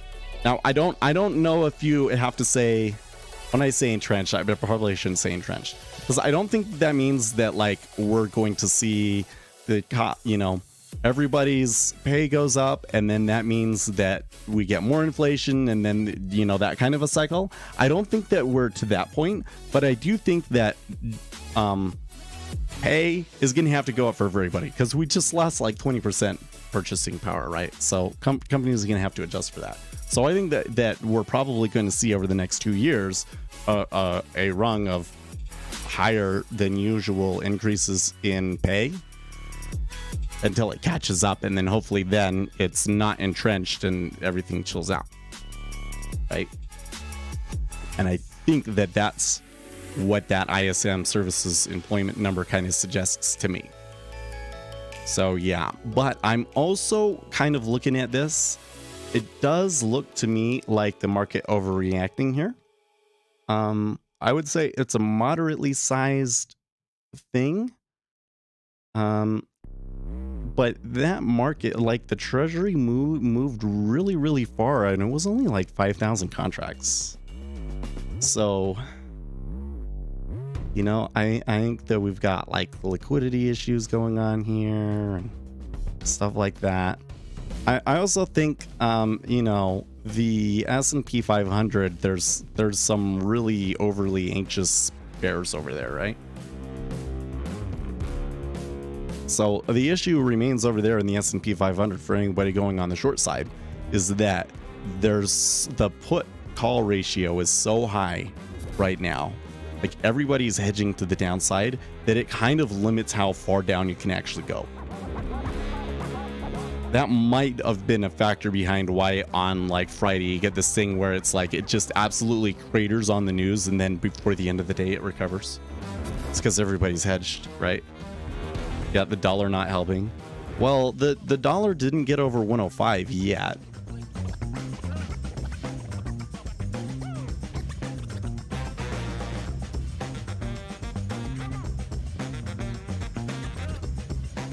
Can you please explain why the put call ratio limits the downside? Okay, so if we sell, right? What is the next set of orders going to be, right? So we just had a sell. Now what's the next set of orders? Okay. Well, usually the next set of orders would be people that just ate that whole loss and now they're panicking and they have to get out because that's the maximum amount of risk that they can handle, right? Like day traders or swinger, whatever. You know, there's all these different groups of people that are like, well, now that it's down this far, I have to take the loss, right? Okay. Well, if everybody's hedged themselves with puts, that means that really they already sold, right? So they're not going to, right? They're not going to be adding more sells on top of it. They're already hedged, right? If anything, they're going to take profits on their hedges, and you know, and then that results in buying, right? So that's why it limits the downside. It also does kind of play into the whole gamma scenario, right? So, basically, what it means is that they end up being short gamma, which means that a move to the downside actually encourages the hedgers to buy based on gamma instead of sell. So when you're long gamma, that means that that has a tendency to dampen volatility, right? So when we're in a long gamma market, what you should expect to see in the S&P 500 is like a piece of news comes out, it's really bad, they sell really, really hard, and then it's going to recover more than what you would normally expect. Unless it like really, really breaks. Well, so I'm looking here. Volume overall for the session is pretty healthy. Where did we start at? Were we really at 535? Well, so when I look at rates, it doesn't look like we've moved that far. We have pulled back a basis point. I'm still, I wish, part of me says like, oh, you should have taken a trade today, but with my wife being sick and having to take the kids into school, I really shouldn't be taking a trade. So if I decide to try and take a trade, you guys should try and stop me if I forget. That's totally what I'll do is I'll forget and be like, 10 minutes. Oh man, we've got to take a trade here on this, and then Abby walks in. Oh crap. Stuck in a position. No. Don't want that. Okay, let's come over to Twitter and see if we got some reactions.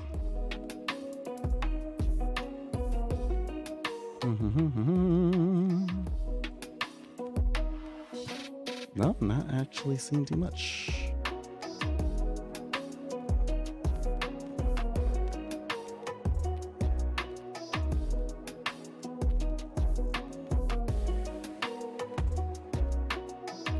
Well,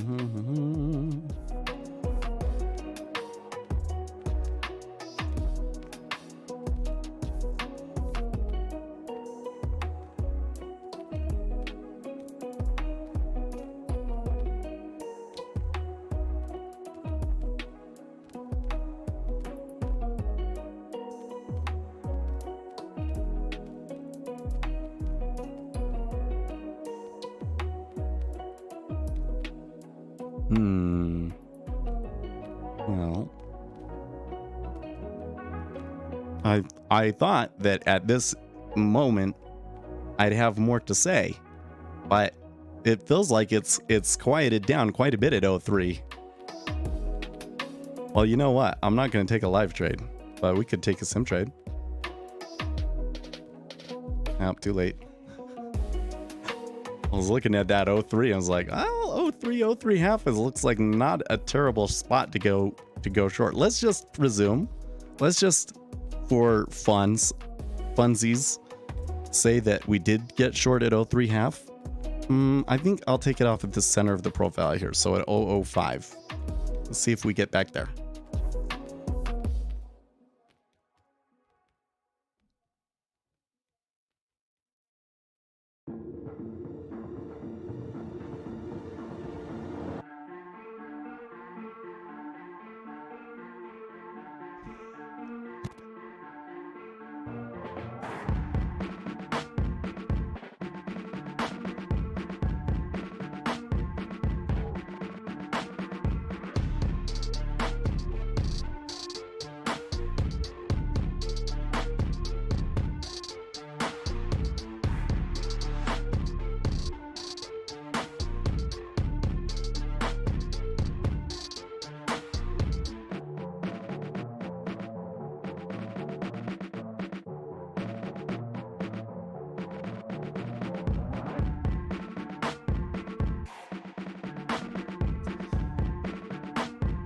Tell you what, Twitter is a little quiet this morning.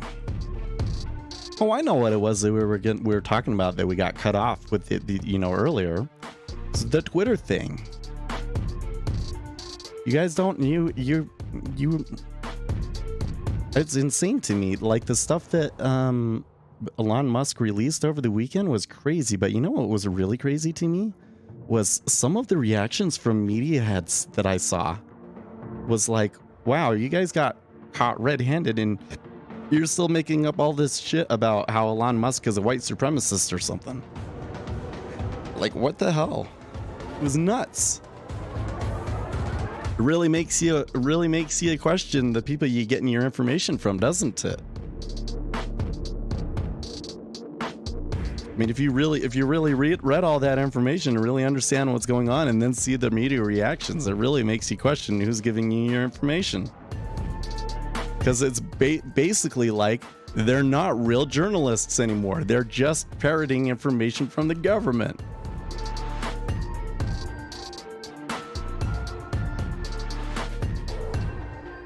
And that's the real problem I have here, is that like the internet basically got rid of real journalists. It was better. It was more profitable to just aggregate other people's information, and it kept consolidating until it got to the point that there's basically not real journalists anymore.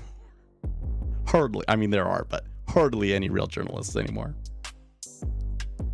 Roblox says good day for puts.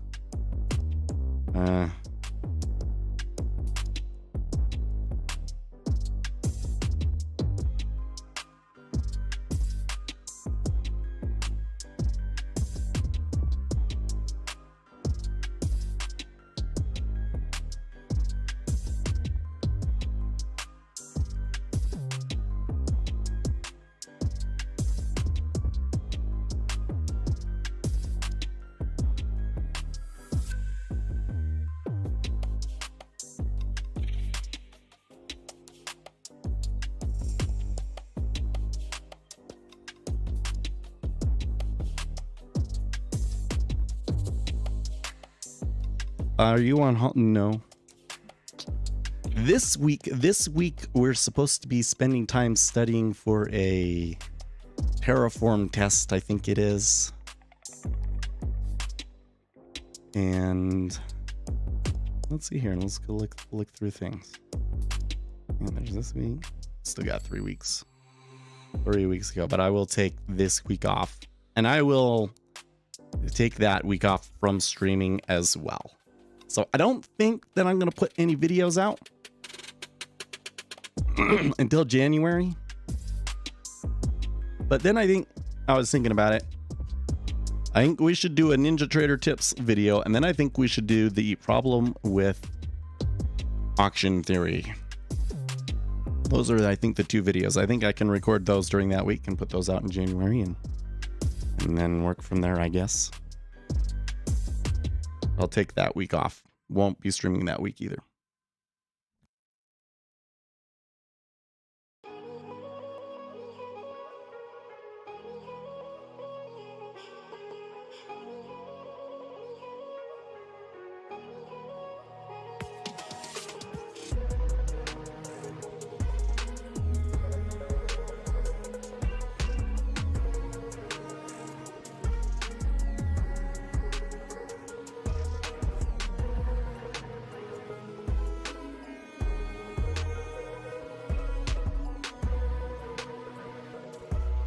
The flow not so good this morning?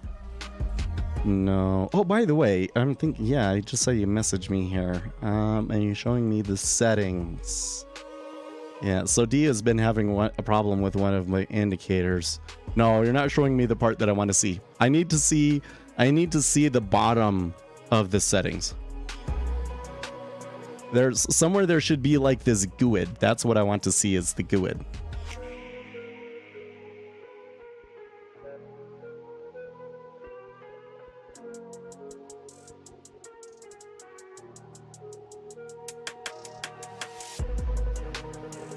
He's been having a problem, and it's been like a real pain to try and sort it down because I can't seem to duplicate it.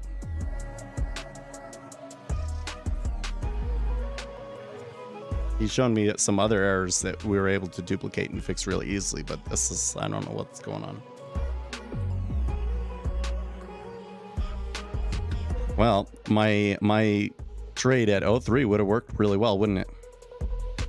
I guess I could have taken it over here. I'd be up almost 20 bucks now. Wow, that's way more. Yeah, it's just, I want to see the settings, but I want to see the lower part of the settings, because there's a setting called GUID that is kind of important and might explain why it's not saving the stuff correctly.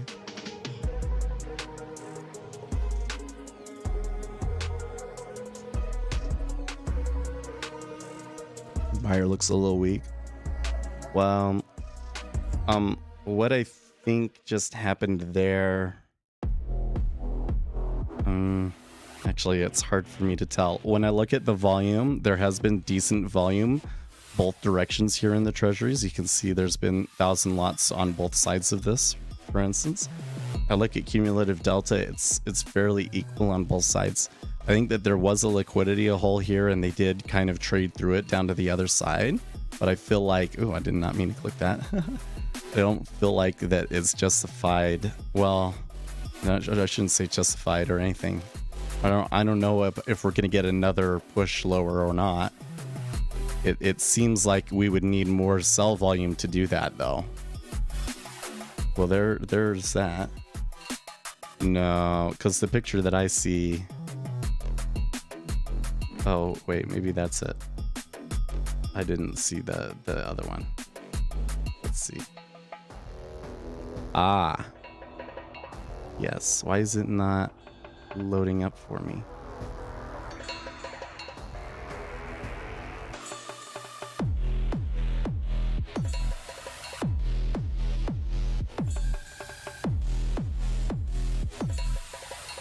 Open original. There we go. Oh, it is there.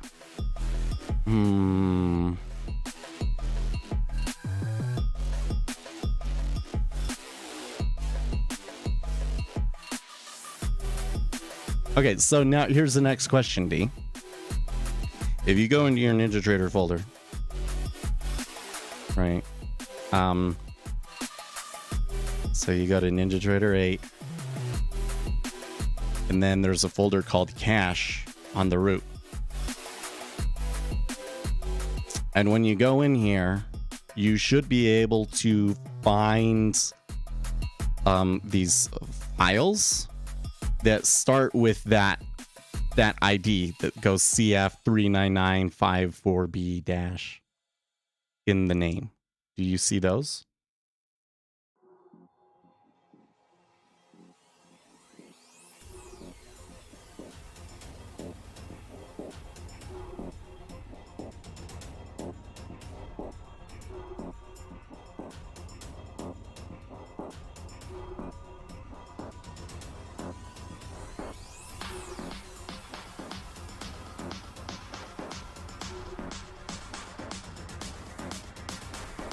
That you do see them.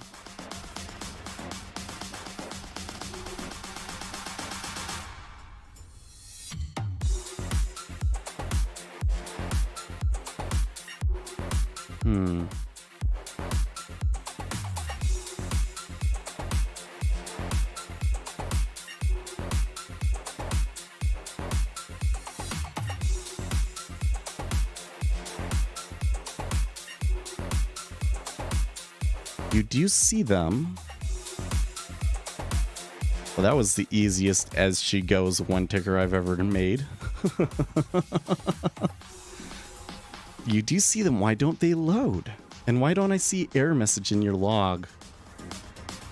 There's got to be, like, when you're loading it up, that there is an error message printing out your Ninja script output window that we can't see. That, like, it's being denied access or something. Or, like, it's something that could happen, I could see happening, is, like, you put all of the indicators on the chart, right? And then you, like, duplicated it. And the second instance of the indicator has the same GUID.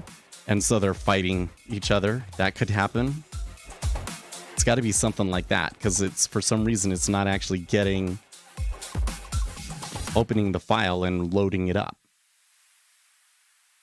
Another thing you can try is just hitting the refresh button on the chart. Right? Like if it didn't load it, hit F5 and see if that time it loads it.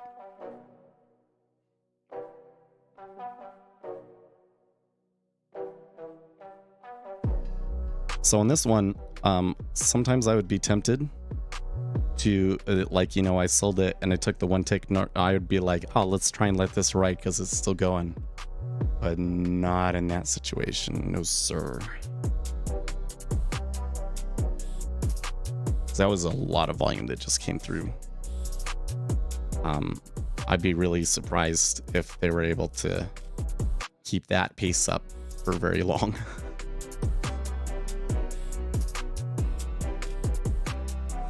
Bitcoin taking a pretty nasty hit here. Okay. No, I got 4 minutes, but I'll be going here in a second to take the last child. It really sucks having one in each.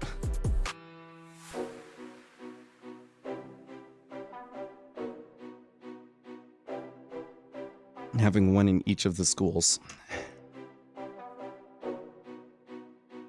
But at once the older ones, I think next year it'll be a lot easier.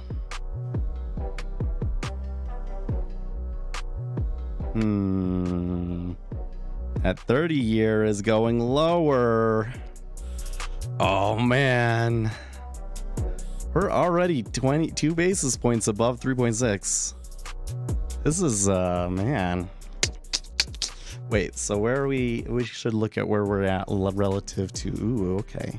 So this right here, 113.27 was kind of the area that they kind of came down to. It's kind of been the resistance. So there could be, yeah, actually, look at that. Some buying came in there quite aggressively while I was looking away.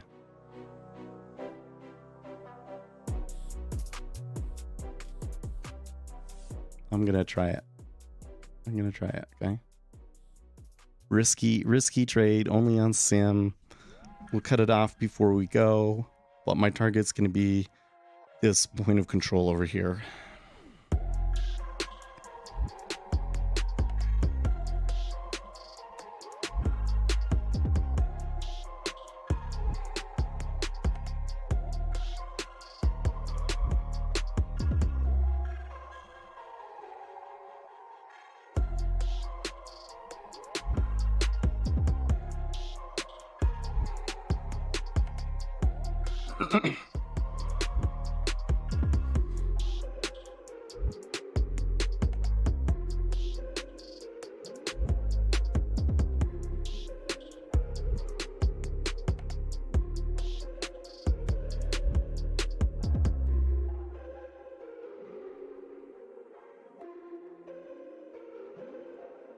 Yeah, I'll do it that way. It's fine.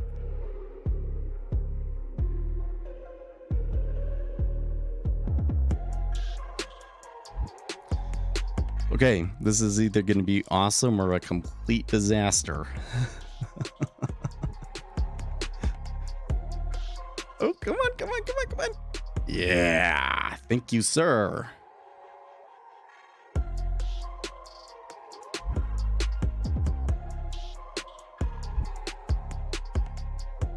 Awesome, awesome. Well...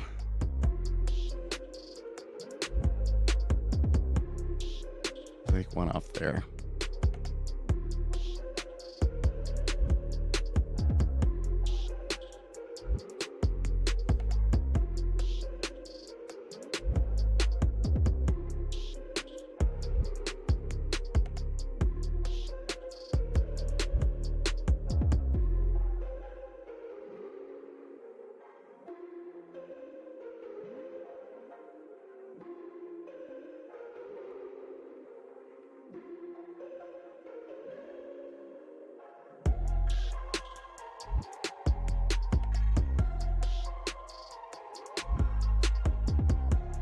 Okay. That one's making me a little bit nervous.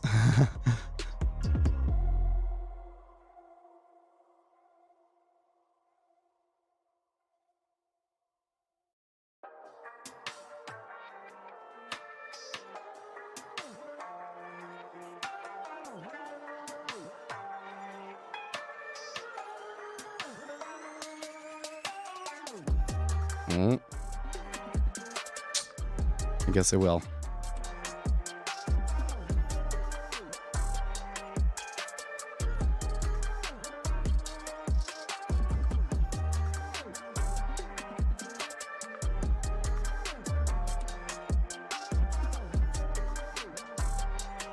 All right, it's time for me to go. I'm just gonna leave that, and if it's a disaster, it's fine. I think I'm probably okay, so I'll be right back.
Okay, how we doing? Good. Good. No, I think that we'll take, yeah, we'll take the 250. No, I had to take another kid to school. There's 3 stepchildren in school. One goes early for band, the other junior high, and then the other elementary school. So that's why I had to go 3 times. They're old enough to get themselves ready though, so that helps. And somehow, man, that trade worked out really well. Wait, how much did that? Went 2 against me? That's pretty damn good, guys. You gotta admit, that's pretty damn good, right?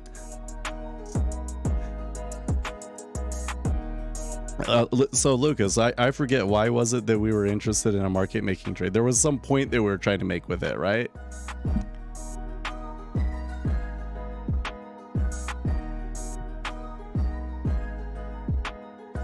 I tell you what, I keep getting away with that one. I think that's like the 4th or 5th time in a row now that I've gotten away with that one. And you know how I do it? Is like, so like, let me see if I can show it. This seems like this is a pattern that you can kind of call out discretionarily. That seems to be really reliable.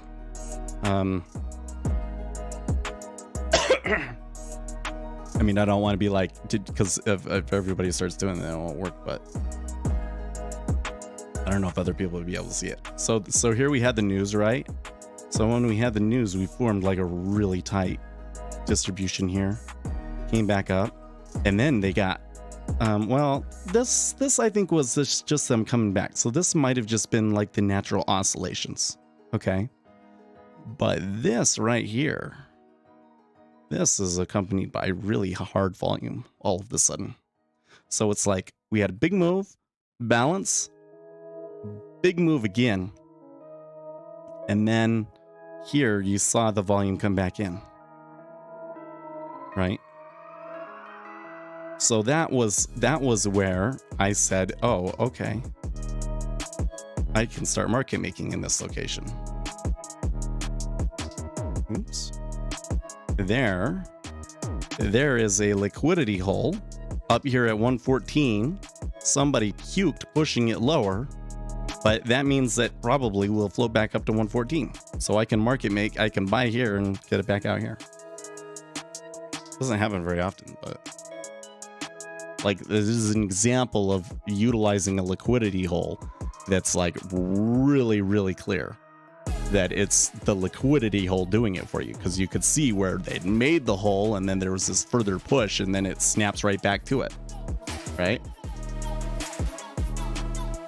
Now when it doesn't work, it's a trend day and you get slaughtered. So understand there's like severe risks in doing that, but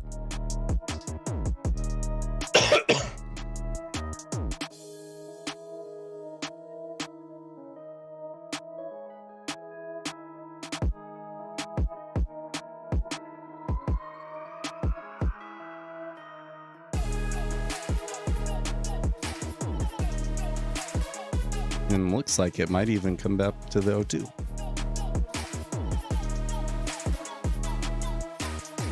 But what I think is funny about that one is that I was like, well, I'll probably get away with it. I was like confident enough with it that I was willing to step away. Of course, I wouldn't step away on a live trade, but that also means though that we snapped back to 3.6. So the issue I have here is like, well, I'm looking at like some of the technicals and stuff, very, very much contradict where I feel we should be from from a fundamental standpoint. I have a hard time seeing interest rates stay below 3.75 given current circumstances. But everything that I'm seeing right now that's as low as it can go for now. It'll need to recover for a little while before they can do that, before they can take another step. Maybe at 9:15 or maybe after the European close. Yeah.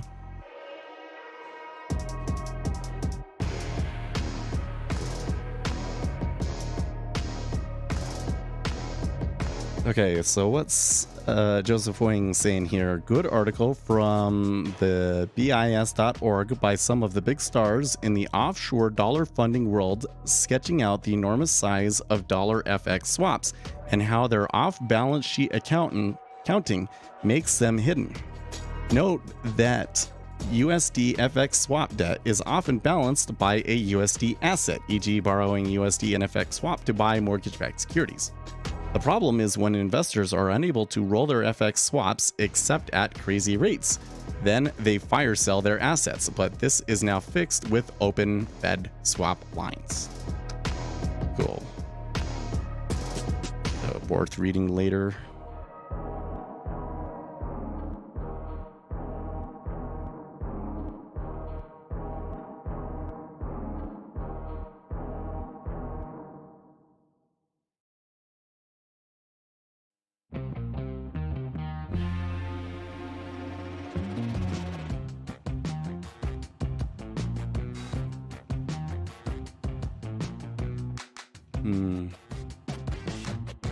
Yeah, I think I was thinking about this last night. I think I really want to make the problem with auction theory video. Because, you know, like auction theory is probably one of the more useful theories out there. And there's been a lot of success, or let's say that the theory itself has had a lot of success overall. And there's a lot of prominent teachers about it. And I think the one in our space most well known is Futures Trader 71. And I don't think there's anything wrong with anything that Futures Trader 71 says.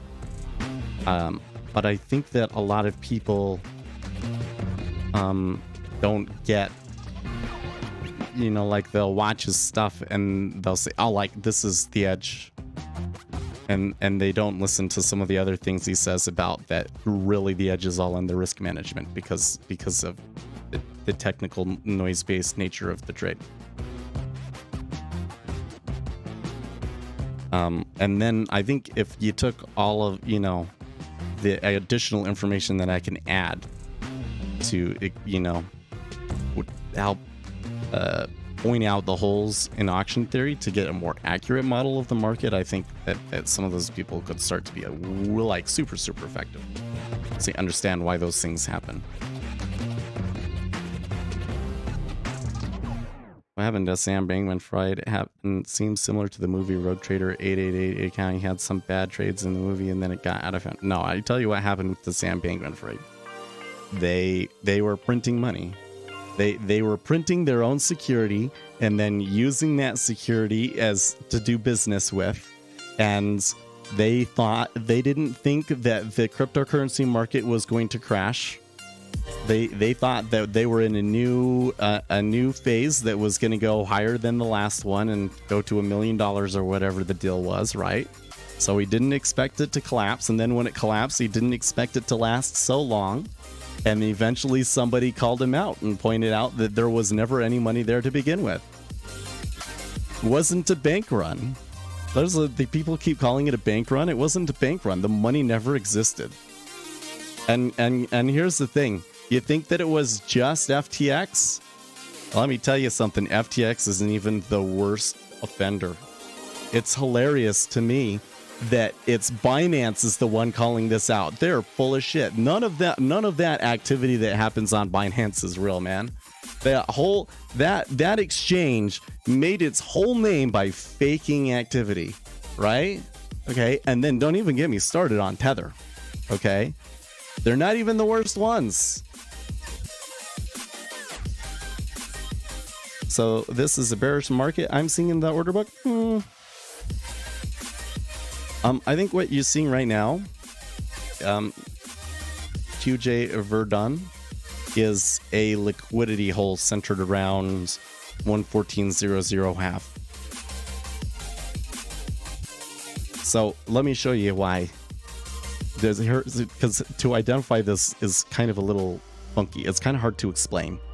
But once you see it, you know it. Okay? So look here, and here's our chart. Okay?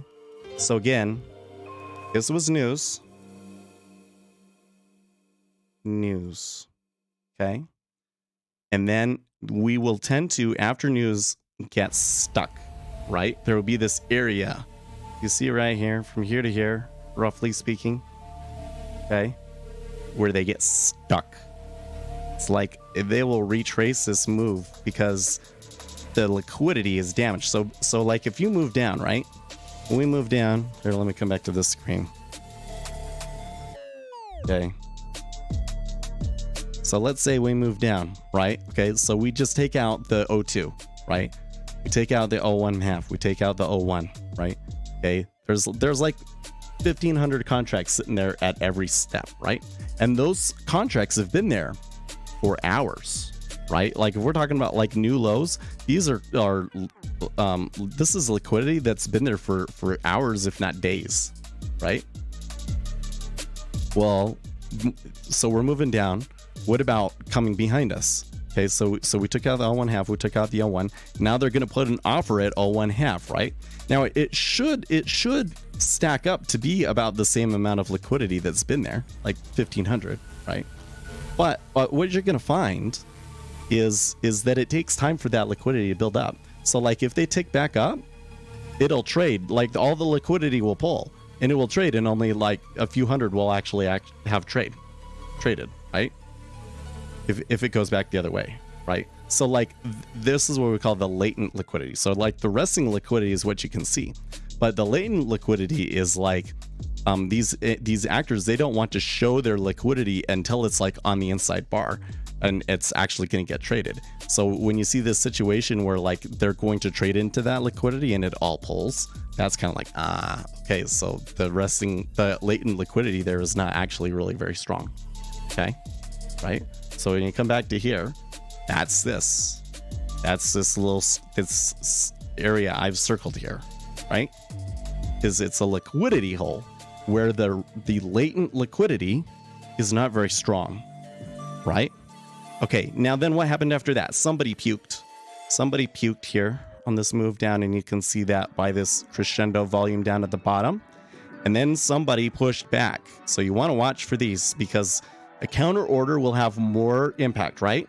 Why? Because of the liquidity hole that's been left behind it, right? That's how I was able to take my trade, right? You had this area. What's happening? We just came right back to that same area because there was the liquidity hole was still kind of there. So I would expect that starting from this move right here, that we probably stay within this range for about 45 minutes.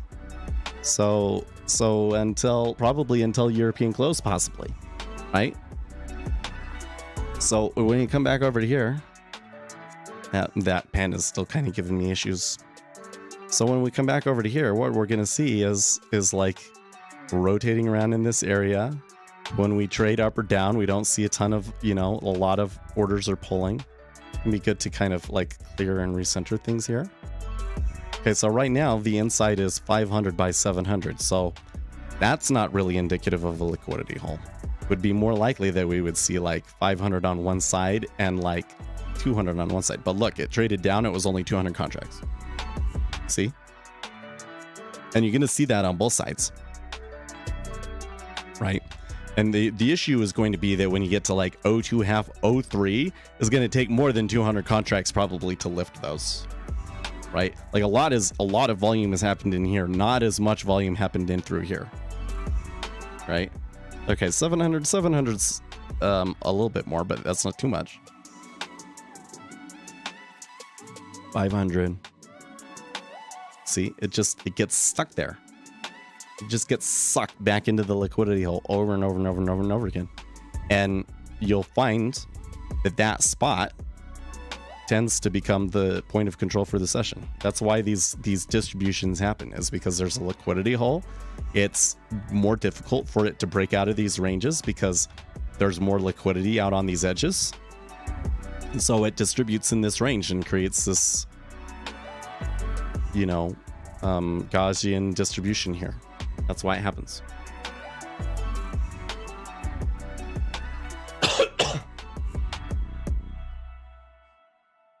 So I wouldn't call it a bearish market. This is a market constrained by a liquidity hole at the moment. Before that, you saw a bearish market. Oh, sure.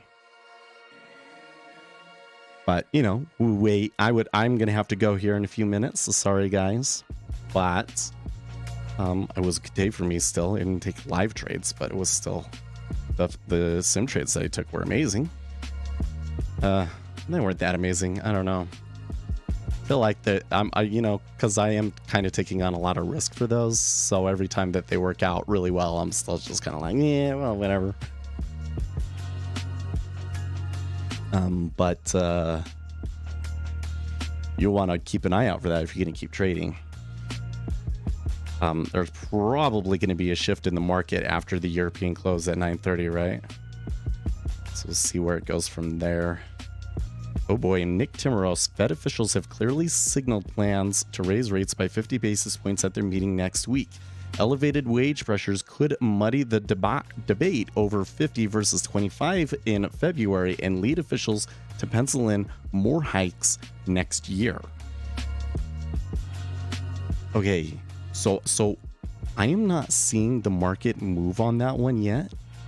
But that the market has been moving on Tim's stories.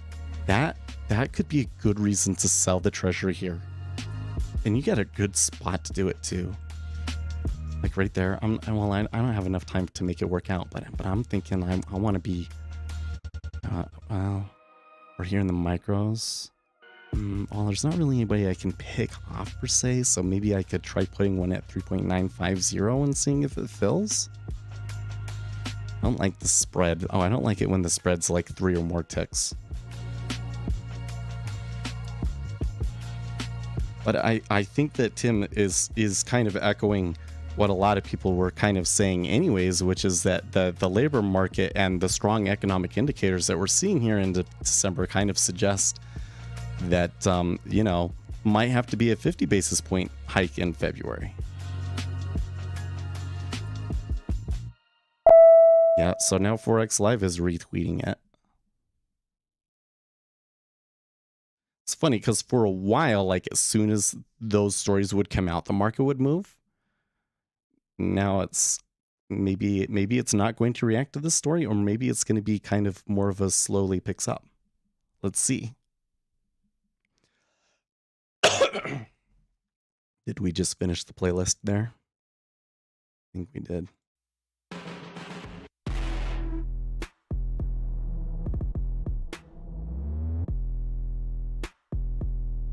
What would be cool? Well, you're talking about a candlestick chart, D. Isn't that really what? Well, you can have the DOM, like there are indicators that will display the DOM to you like on the chart per se, like to the right. And I suppose you could do something like show the state of the DOM when that candle closed. But I don't know if it would really be that useful to you.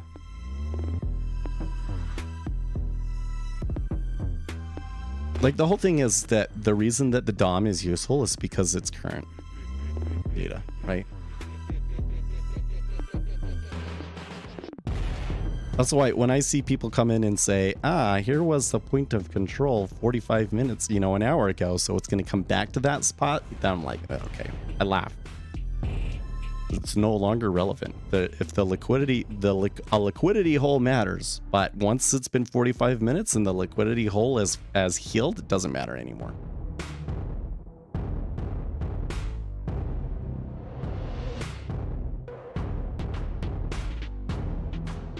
Yeah, it has 4 columns. I'm sure you could write that. I don't think it would be useful,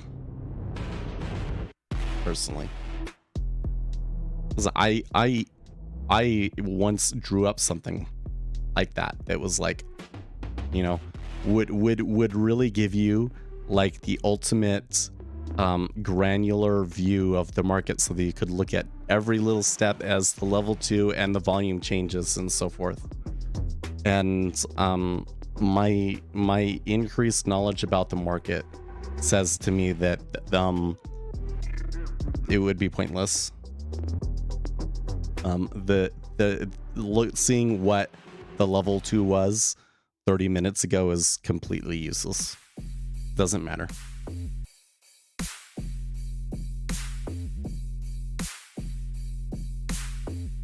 Or at least, it doesn't matter. There's nothing you can gain from that you wouldn't be able to gain from existing tools.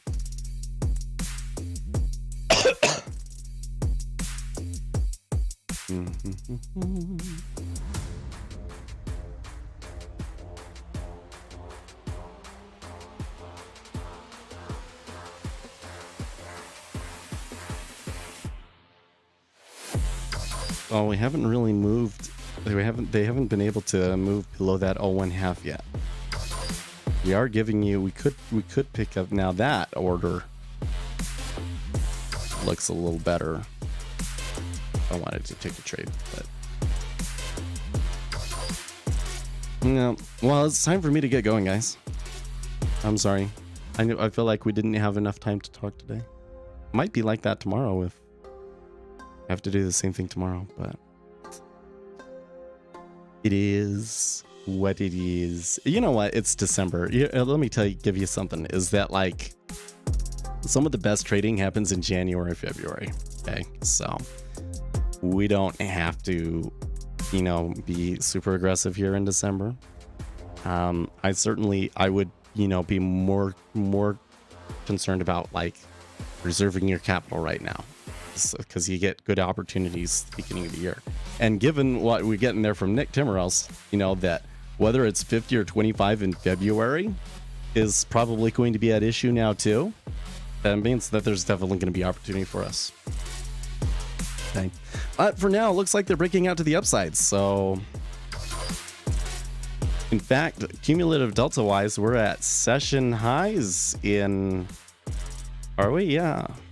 Regular session highs in cumulative deltas. So they are buying it back anyways.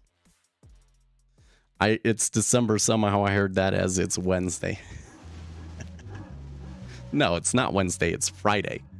So like, do you really want to take a lot of risk on late in the day on Friday? Nah.